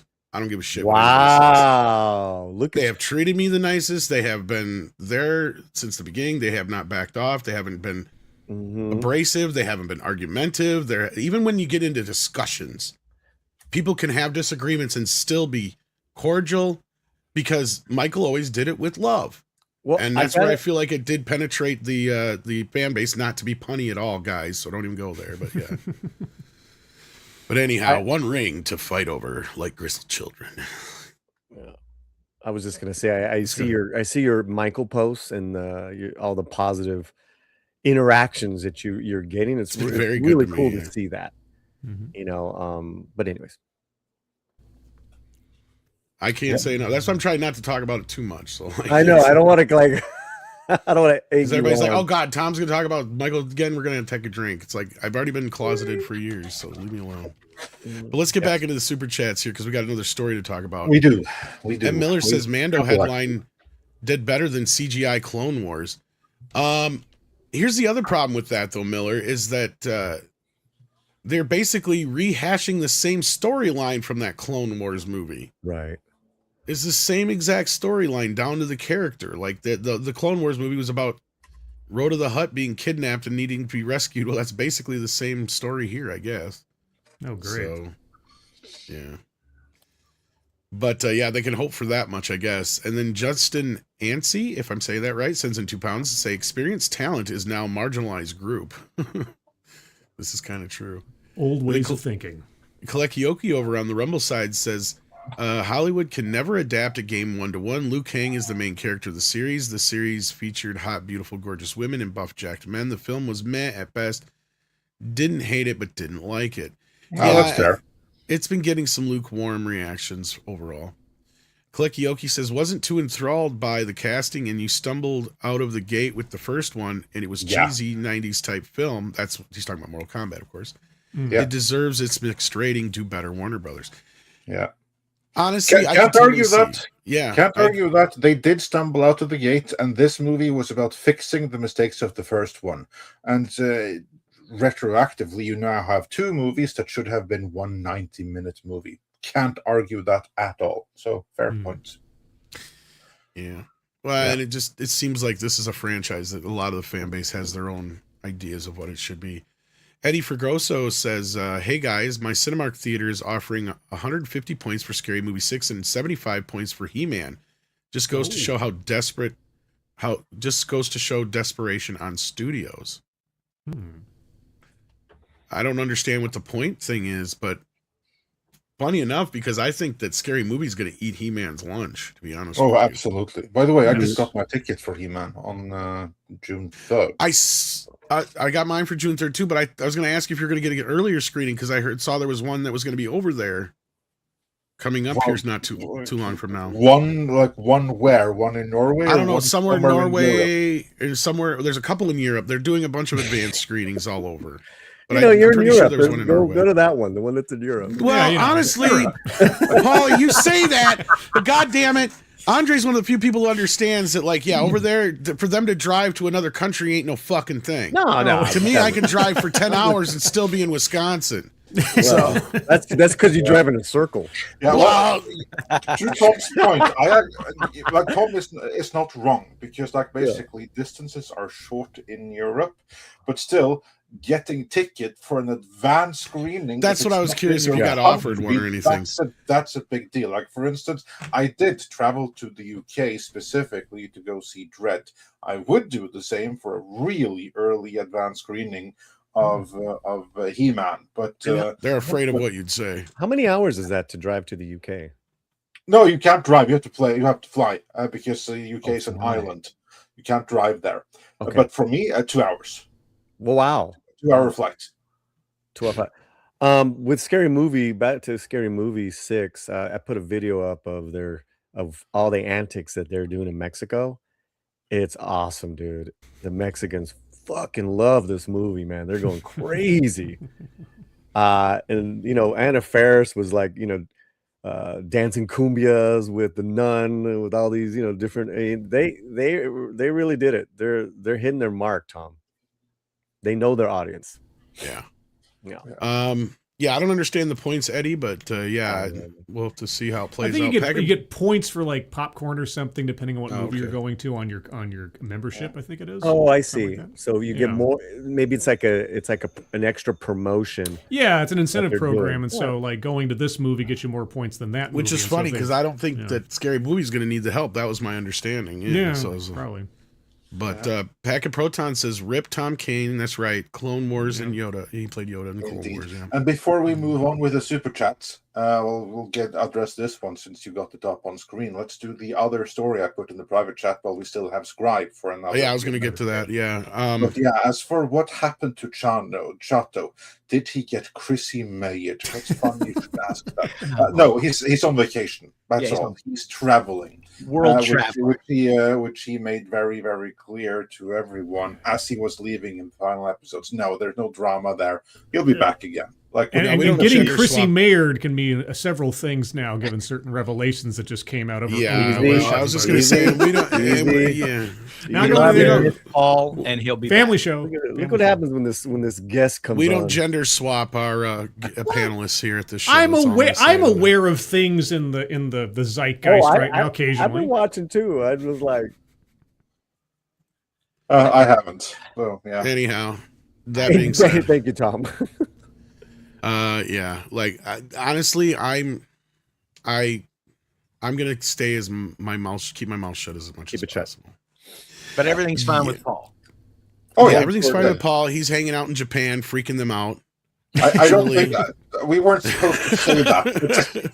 Oh, I'm sorry. Did you just dox Paul? Oh no! I thought it was well known. That was my fault. But no, it's well known that he's away. It was also well known that he's in a karate tournament. But he was at UFC. Don't you see That's that? right. You know that movie Bloodsport? It's actually about him. He didn't want to tell anybody. Chato Sport. I got to make a poster now.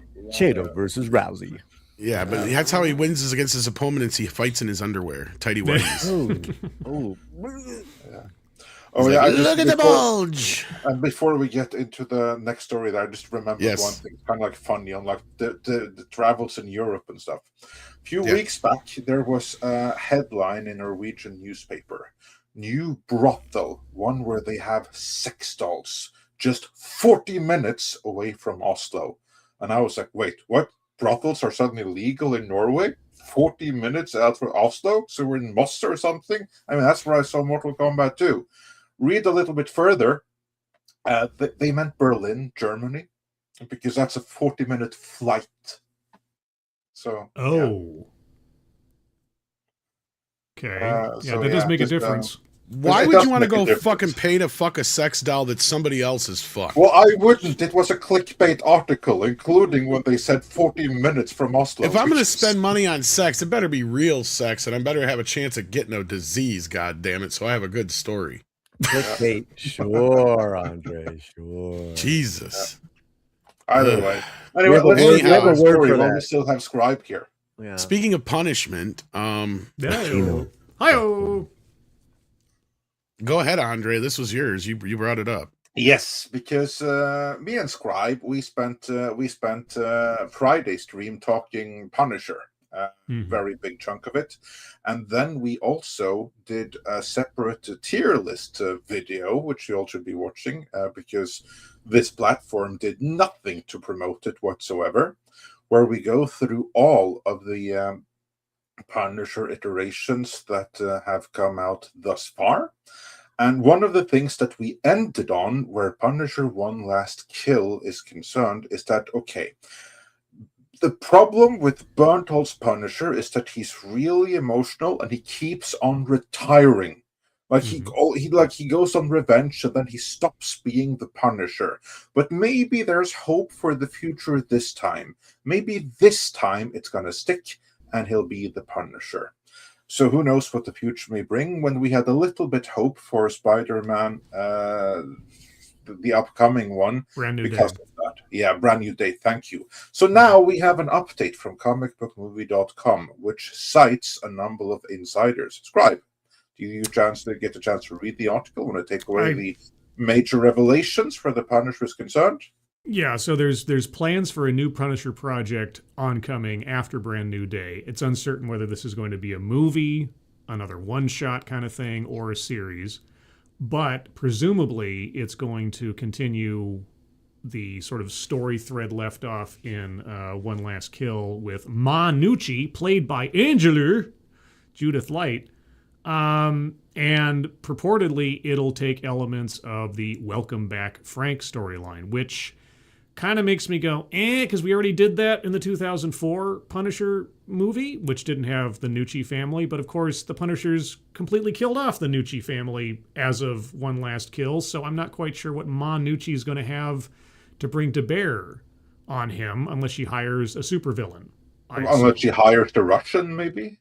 Look, I don't know why you guys keep thinking there's endless material to work from. As Kathleen Kennedy noted, there's not comic books and movies. Oh, that's Star Wars. Never mind. That was Star Wars, yeah. But, so there's a lot of ways they could go with this. My only question ultimately is, are we going to get a nice reboot of the character and do away with all of the emotional stuff and just get down to brass tacks again? That's really all I want. You can take someone who was playing kind of a version of the character, but if you have a new project that does the character justice and just has him be the force of nature, and we don't dwell on his trauma or his family again and just have the Punisher doing Punisher things, I could accept it. But, past his prologue, I don't have a lot of confidence in Disney Plus, or now John Bernthal is either writer or producer of this character, to deliver that. So hope springs eternal, just like we said at the end of the tier list. But I'm more interested to see what they might do with this Heroes for Hire thing, because I always thought there was a good show waiting there for those two actors and those two characters. When you saw this one episode in Luke Cage season 2 where they have a meetup, and there was actually hints, if you had the right script, you could have a really great Heroes for Hire show. But again, I'm waiting and seeing, because Daredevil Born Again, not that impressive. What they've done with Punisher, iffy at best. Well, they got him locked up. Let's see if they address him getting out. Yeah, I don't know if Disney Plus has the chops for darker street level superheroes. Let's put it that way. So. We'll see. We'll find out. But still, I'm very happy about the update, because it means that he likely will be staying the Punisher. Mm-hmm. So hopefully, hope springs eternal. Not a great strategy, but still springs eternal. Now we'll be getting a better Punisher than we have gotten from John Byrne.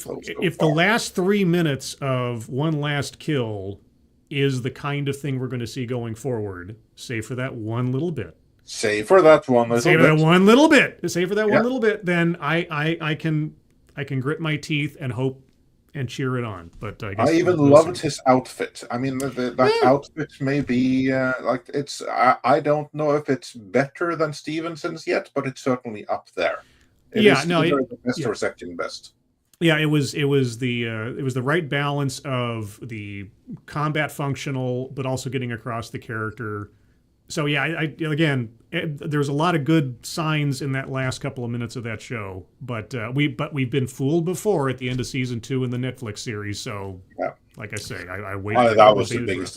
It ended with him being the Punisher for all of 30 seconds, and then instantly retired afterwards. I'd like to add to, I agree. I don't want him to do the Welcome Back Frank storyline. I think they ought to do something like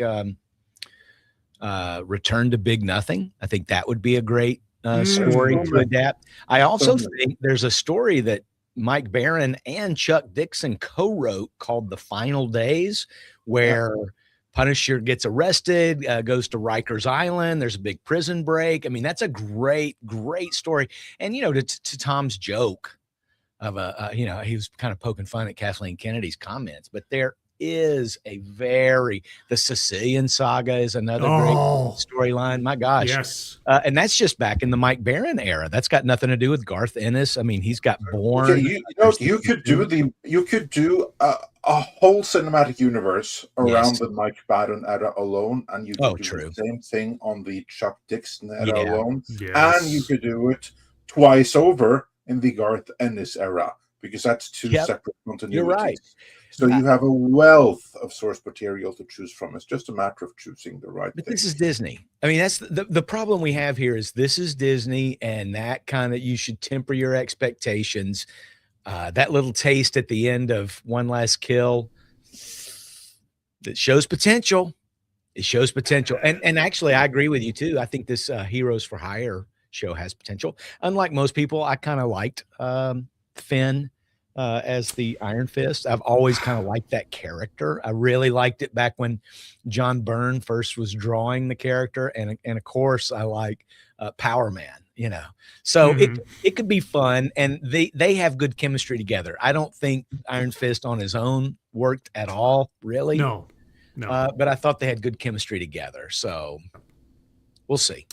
Yep, we'll see. Time will tell. Speaking of time, I know that you have to be leaving, Scribe, but thanks for joining us. Well, thanks for having me on, guys. I got a stream in about 2 hours. DEI Death Watch, for those of you that are interested in that kind of thing. Yale Medical School just got taken to the proverbial woodshed by the DOJ. Yep. But will anything come of it? That's my question. We'll take a look at that. And also, the NFL and the American Bar Association are in the exact same quandary right now. You'll find out what that is later today. Nice tease. I that's all I do. I'm the one big tease.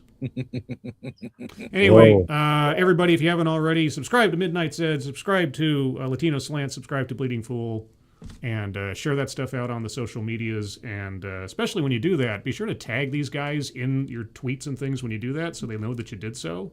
because that's always nice to see. And otherwise, I will see you guys later. Bye, Scribe. Bye, guys. Have a good day. Bye. Have a good day. Hee hee. Well, you had your hat on. I figured I had to dig mine out. That looks good, man. I like it. Yours is white. Mine's black. I have a I ebony have and over a dozen hats. I have a black one, but I'm rocking this one with my Star Trek. Can you guys do a rendition of Ebony and Ivory for us? I think that would be fun. Well, that was Stevie, but I like that shirt. Yeah, there it is. We finally get to see that. I was at a vintage pop-up this weekend. Look at that. Nice. That's like the comic book cover right there. Yeah. And I got that, and I got a bunch of stuff for other people, but for myself, I got one of these. It was like Empire Strikes Back. It's like the mini ones they created. Put the action figure in there, and Rose, and I got Wolverine. Wow. Well, Barry the Music Man says, "Rip Dennis LeCarrier." I'm sorry, I can't say that. LeCarrier of the band Dr. Hook first show. Oh, really? I didn't know that. That's too bad. Sharing the night together. Whoa, Dr. Hook. Band. Soul Nightmare says, Hal took crap for years for being human in the core. Now he has to train his back. Oh my God. That was the one who's chastised him. Oops. Learn to read, Tom. I don't have my reading. Right. I've been waiting to say that, dude. Soul Nightmare says the town has nothing to do with John. Hal has been watching it for a while, which is in 2016, and the second half of the season is set in 2026. Interesting. Okay. Oh. Okay. Soul Nightmare with the insider. Yeah, with the plot summary. He's up on that. Then Daniel Kaiju says, I'm getting tired of the manufacturing naysaying about the DCU. It seems clear to appease an intransigent. Wow. Intransigent? Intransigent. Intransigent. That's my word for today. Instead of genuine review and criticism, we will see when the show comes out. Agreed. Yeah. I agree, Daniel. I hope for the best. I hope for the best there. Like I said, Daniel, I'm going to see the first episode no matter what. I want James Gunn to succeed. I hope. I want him to get over the hurdles and just make this good. I want to believe. Yeah. And Dark King says for 5 Australian, Jeremy Clarkson drove from the UK to Norway in an episode of Top Gear. He took the Channel Tunnel, but was on the roads for the rest. Well, yeah, I guess that there's the Channel Tunnel, so that way you could do it, I guess, because the Channel Tunnel, that takes you to France, doesn't it? And then you would have to drive from France through Germany, Denmark, over the bridge to Sweden, and then from Sweden to Norway. That's the long scenic route. Or you could take the plane. And knowing Clarkson, he probably drove at least 120 miles an hour. It would be an amazing trip, though. They don't have a ferry? Yeah. Between Norway and England? We knew what you meant. Okay. Speaking of, well, I'm sure there is, but again, like for speeds, like for instance, if I decided right now I want lunch in London tomorrow, I'd book a plane tomorrow morning and I'd be there for lunch. I'm already hungry. Yeah, I probably should have said 240. I actually have done that in the past, but yeah, that's in the If anybody's watching Clarkson's Farm, great show on Amazon. New season of Jeremy Clarkson's Farm comes out in 2 weeks. There you go. Yeah. Then Packer Proton says, Chato in Japan getting mistaken for John Waters. Yes. Yeah. All he's got to do is draw on a mustache. That's funny.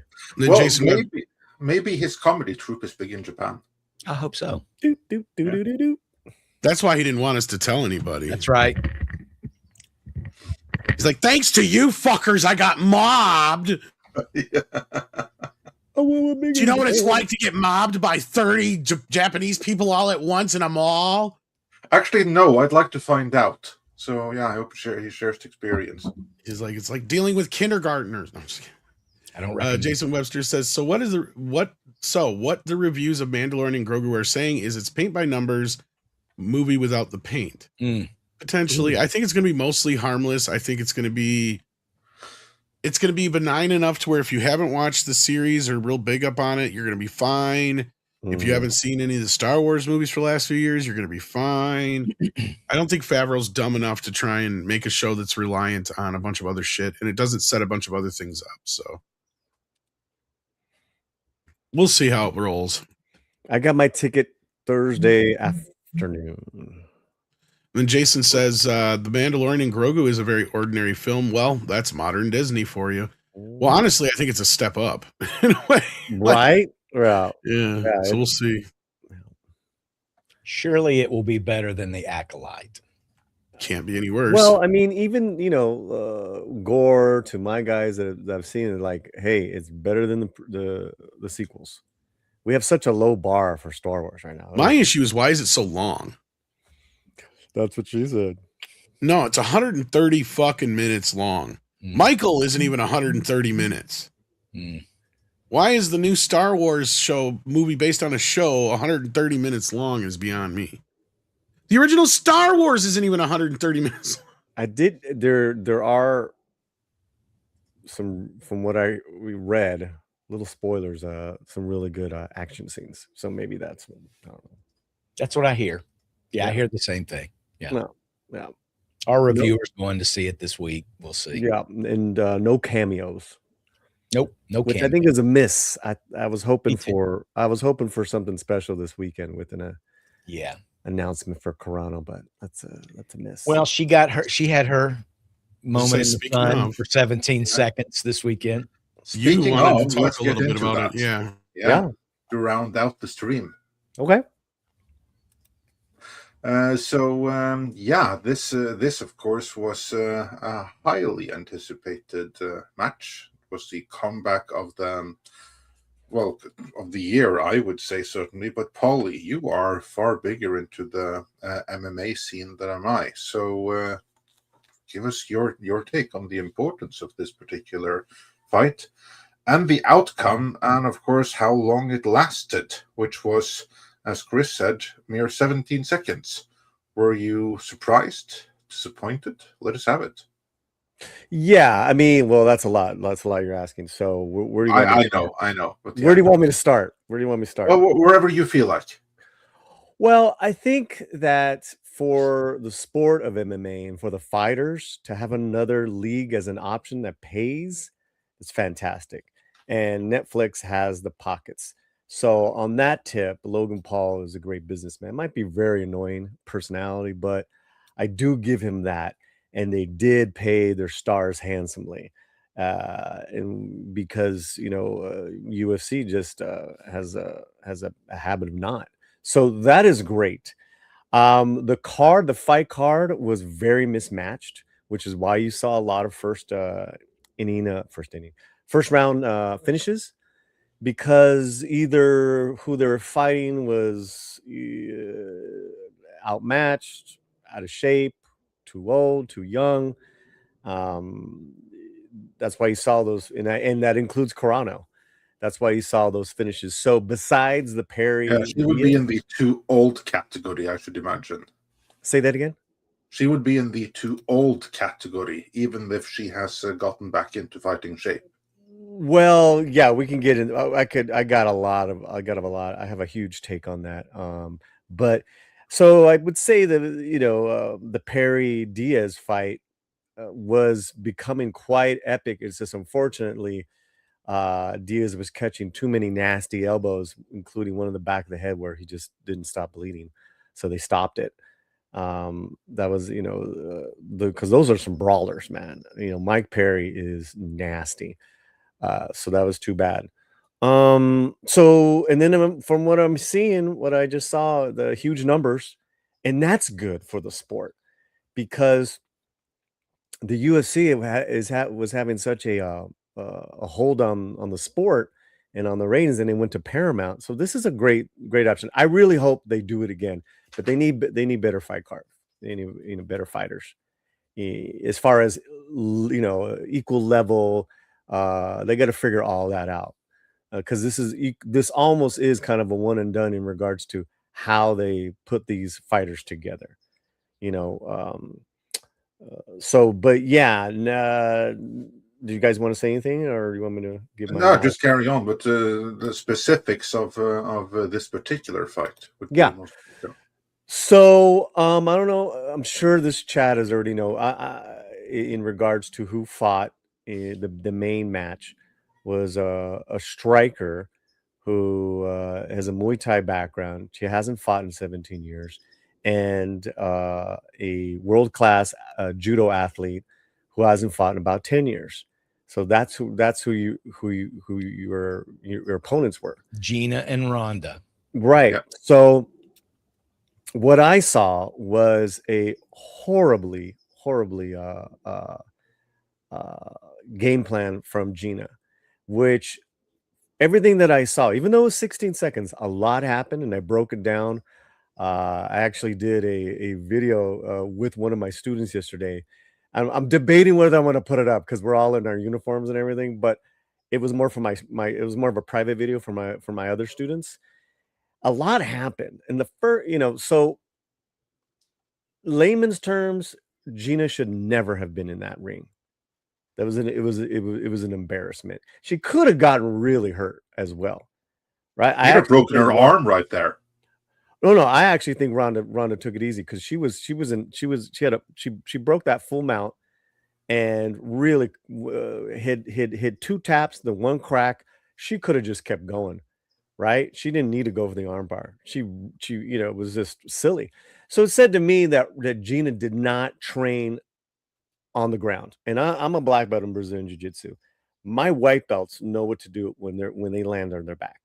Gina did not. And I was like, what is she doing, man? I get you know who you're fighting. You're fighting this freaking, Judokan, world-class level. You need to train for that for months. Fuck hitting the bags.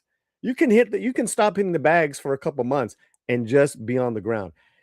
Just every day you're gonna get a half a dozen different female sparring partners, and they're all Judokan and Jiu-Jitsu people, and they're gonna take you down. You need to figure out how to stop it. And because that didn't happen, you saw this white belt that just didn't know what to expect. It was I was like, whoa, she had no game plan. She's a heavy foot, and that heavy foot, which switched into a really poor check kick. Rhonda saw that, boom, she went right in for the kill. This is too easy.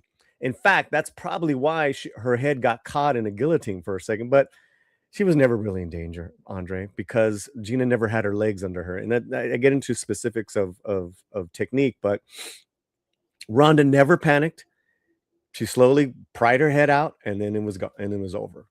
But honestly, it was over the minute that Gina stepped heavy foot with no angle in that hexagon, and so those are my takes. Yeah, no, I agree. I mean, you of course know the theory of this far better than I do, but what my understanding is, if you have a striker that goes up against a judoka or a wrestler, the only way that the striker wins if they're able to knock the judoka out cold right away. They need to do a knockout blow right away. Unless that happens, if the judoka gets a grip on the striker, striker is done. Simple as that. That's really well said, because what a striker relies on is what? Space, right? To throw a kick or to throw a punch, or throw a knee, throw an elbow, you got to determine your space. Gina didn't do that. That's why I was like, what are you doing? You're going straight at Rhonda. Are you nuts? Even Rhonda was in her fight stance starting to angle. If you noticed, she was, and I was shocked that Gina. I was shocked that Gina didn't do that to create that space that a kickboxer does, and it said to me, I don't think Gina wanted to be there.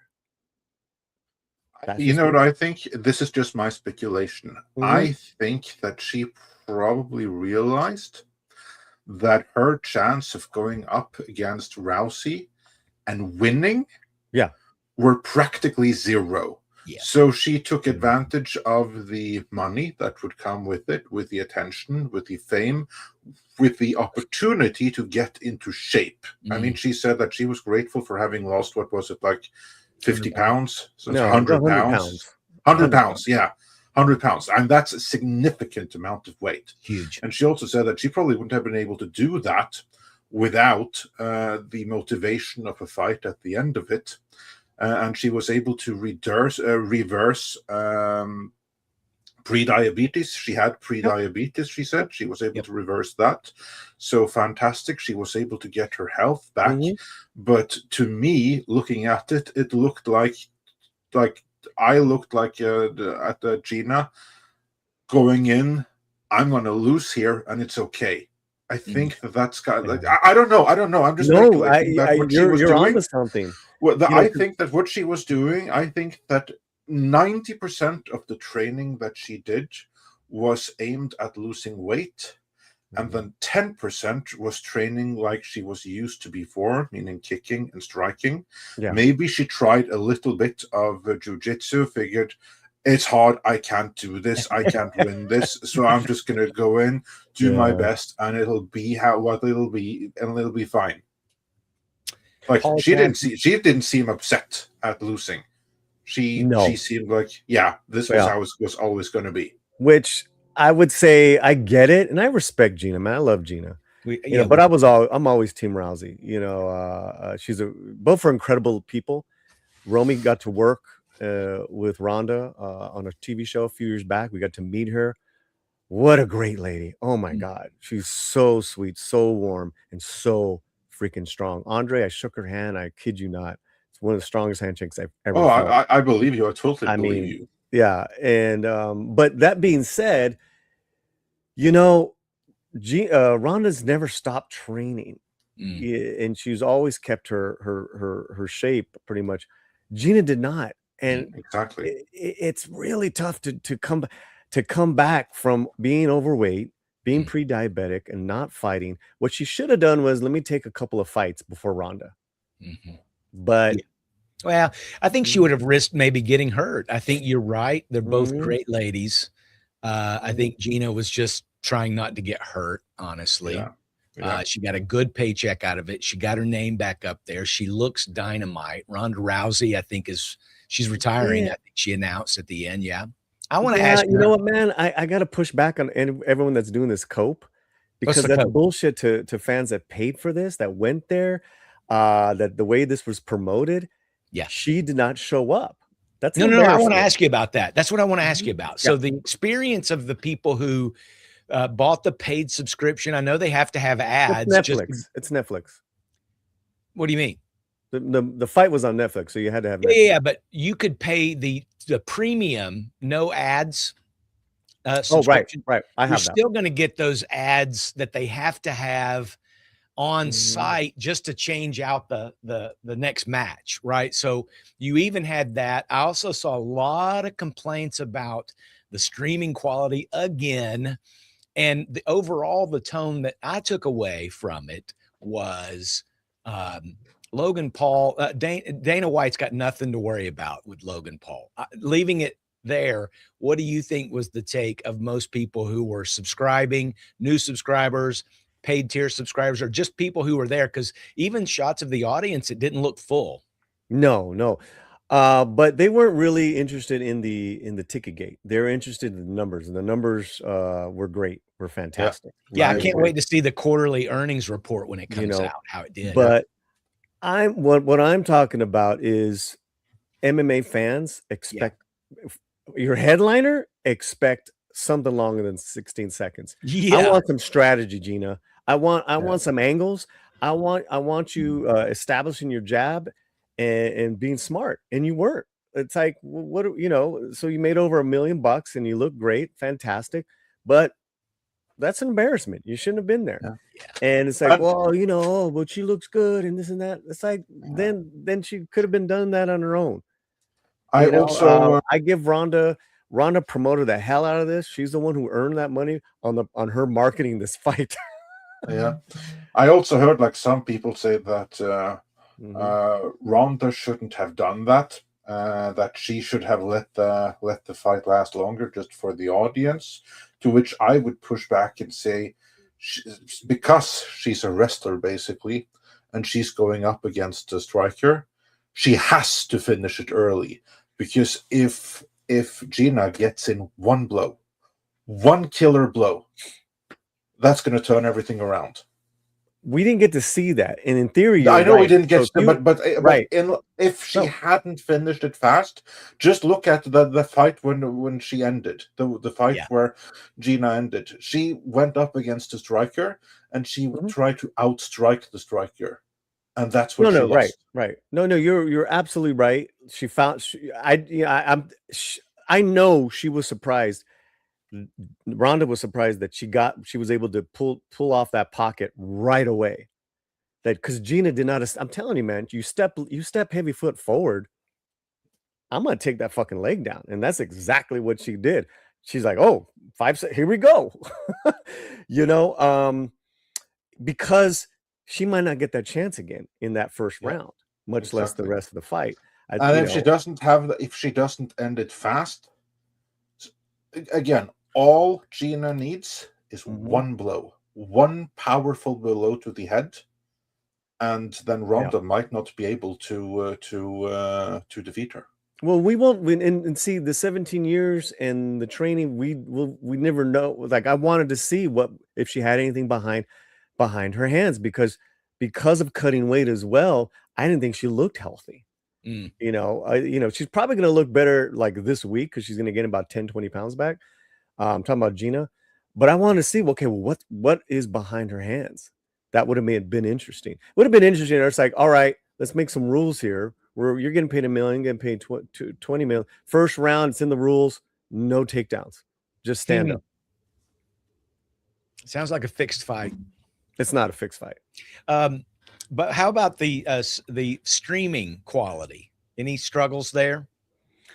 I didn't have any. I thought it was really I saw well a lot done. of complaints on the internet about it, so I thought maybe you would know. We personally did not, and I thought the promotions and everything was very well done. Jake Paul is annoying as F, but he is pulling something off. That's needed for these fighters. Yeah, because a lot of fighters. I mean, they had as a guest commentator, they had Bones Jones on. It's like, oh, sweet. One of the greatest fighters ever in MMA. Yeah. And he's like, I'd love to maybe do a fight, but I got to get out of this UFC contract. I mean, it's a real thing. Yeah. I think it was a good thing because there was obviously a lot of interest in seeing Ronda and Gina go up against each other, no matter what you thought about Gina's chances, right? Whether or not she can win. They tapped into an audience that, or tapped into people wanting to see that rematch. And of course, people are rooting for Gina these days because of the way Disney kind of shafted her. So I think it was a smart ticket to do, even though it really ended up not being a good matchup. But, it kind of reminded me of you remember when Tyson had a string of bouts, and they were all pay-per-view and it was all done in one round. I remember Peter McNeely, I think that was his name, got that Pizza Hut stuffed crust deal out of it when he went down in like 90 seconds or something. So they were like Tyson fight after Tyson fight that ended a lot sooner than people felt their $49.99 paid was worth, right? So I think that's kind of the thing that happens with a lot of these big fights. I'm just glad that neither of the ladies got hurt. I think you were always saying that Ronda was going to win this thing. So kudos to you on that good pick. I mean, the numbers were all there. And, I hope it was enough of a hit for Netflix that they can keep on doing this and keep improving it. Yeah. All right. I can keep going on. I'm just going to stop though. Yeah, I know. But let's round out the remaining super chats here before we do round out. We have Jason one more time. Jason Webster, who says for $2 Australian, watch Pigs in Space instead of Disney Star Wars, which ironically is also on Disney Plus, isn't it? Just as many Muppets. Yeah, more Muppets. Jason Webster then says things longer than Rousey versus Carano. Brushing your teeth if you're doing it correctly. shaving, bathroom break, a sneeze, a fart, blinking, yawning, a sip of water, and a commercial. Well, what's funny about this is just before the fight happened, as we were about to fire up Flashcast, I made the joke about how, back in the day, how people would get pissed about the pay-per-view fights when Tyson would come out and knock somebody out in a few seconds. I said that'd be sad if that happens tonight, and lo and behold, that's kind of what happened. So people may be complaining a little bit about the fight, but this ain't nothing compared to like back in the day when people would pay $30, $40 for a pay-per-view event only to be pissed after about 10, 15 seconds when Tyson would knock somebody out and it's over. Like they used to give like him so much shit for that. It was fun. Yep, indeed. Do we have anything on the Rumble side? That's all we had, I believe. Wasn't there 2 Rumble rants? I already got them. Oh, you got them. My bad. I'm on top of it. All right. Okay, fantastic. Paulie, where can people find you? What you got coming up? We have a week of live streams with special guests. I'm doing 3 different live streams this week. So I got Nerd Cookies in one, another one Cameron Pasha, another one Star Wars Megs, which I'm really excited about. Never had her on the show. That's gonna be next Saturday. So just go to our main page and you'll get all the info. Thank you guys so much. All right. And Mr. Brawley, how about you? What article should people be reading over at Bleeding Fool? Well, we didn't talk about it today, but at the top of the fold over on Bleeding Fool, there's I know we've mentioned several times that show The Offer on Paramount, probably one of the best shows on Paramount. Hell yeah. Sergio Leone's classic gangster film is getting a similar treatment. They're doing an origin movie film about how hard it was for him to get the movie Once Upon a Time in America made. Wow. Yeah, so we've got that story over at Bleeding Fool. Not exactly where I was hoping they would go with it, but I was like, this has a lot of potential to open up doors for a lot of other movies that could spin off of this. You could even have some of the cast members return playing the same roles. Yeah, exactly. Yeah, wouldn't that be great? Although De Niro's kind of lost his luster for me in recent years. To me, the next logical step after The Offer was seeing Francis do Apocalypse Now. Yeah. Oh man, yeah, that would have been great. And also, we almost killed him, but yeah. Yeah, little quick story on the Amazon doing that new Delphi series, which is expansion of the Rocky franchise. So check it out at bleedingfool.com. Oh, I'm excited about that one. Yeah. I'm excited about that show. It's got the really good showrunner, and it's really see. I want to read your article then. Yeah. What's connected to the Rocky franchise? How is it? Delphi is the Apollo Creed family training facility in LA. Yeah. And so now they're going to go with new generations of fighters. Yeah, no Stallone. And that's sort of the question is, can it stand on its own without Stallone? And of course, Creed 3 did. But we'll see. It's got good talent behind it. It might make for an interesting streaming show. We'll see. I still ain't seen Creed 3. Well, the showrunner did all the all the Daredevils, helped with the early stages of all those shows. He definitely has got some talent. So we'll see how he does with this. But I want to read your article. Yeah, Marco Ramirez is who you're talking about. Right, he's the showrunner, and he's done a lot. Yeah, he did the Yeah, and when you say Daredevil, let's be clear, that's the Netflix season 1 Daredevil. Yes, thank you. Yeah, very talented. Yeah, Plus. Yeah, I did La Machina, I think, too, on Hulu. And, Machina. Yeah, and The Defenders and Fear the Walking Dead. So another boxing film, Machina, with Diego and Gael. So he's got the chops. He's got the chops. Mm-hmm. And it's good to go this other direction. From what I heard was that they're going to go after a boxer from East LA, and I'm hoping that they stay away from the politics, because we have East LA boxers have a long history there. Besides Oscar De La Hoya, it could be really cool. Yeah, I think it could be beautiful if they do it right. Keep the woke out, and to keep it out, man. Yeah, and just have good storytelling, good writing. So let's see. That's at bleedingfool.com. Are you going to be talking on Latino Slant today about the Rousey Corona fight at all? No, I'm not live till Wednesday, but what I will do is, now that I know that you did that article, I will do a video and I'll use your article check as it out. a reference. I'll use the article as a reference. Yeah. Cool, guys. Andre, anything we got? Go ahead, Chris. Well, listen, I don't know if you guys are interested, but I do have a quick video that's slightly longer than the Carano fight that I think you guys will like. We won't get a strike on it, and it's childish. But can I share it? Yeah, go for it. Here we go. Is that massage or CPR? Massage, yeah. Okay. Yeah. Wow. Who's that? I think he's supposed to be farting. Is that like someone you know? There's no sound. I think it's supposed to show that a fart can last longer. Oh, I'm sorry. I didn't share the sound. Oh, man. I dropped it. Some people in the chat going, that's a long ass fart. And I'm like, well, it was longer than the fight. Yeah. Sorry, guys. I'll try to share that on my own personal never mind. Yeah. You got anything coming up, Andre, besides the video we dropped this morning?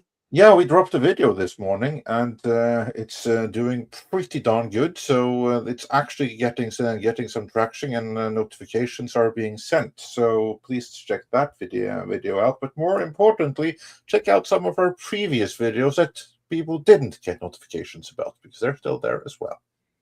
And we'll have more videos dropping before long here. Maybe we'll have something for tomorrow. You never know. I'm working on something. Just have to finish up. I watched that video this morning. Excellent. Oh, thank you. Yeah. It's something that needs far more attention, because the problem with the Odyssey isn't just the cast. It is also the script, and more specifically, which version of the Odyssey it is based upon.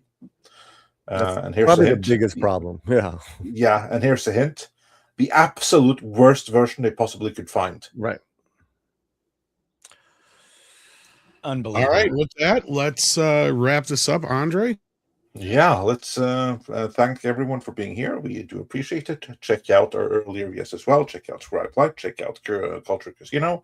And with that, check out some koalas in the rain. Koalas in the rain. Koalas in the rain. No fucks given. Koalas.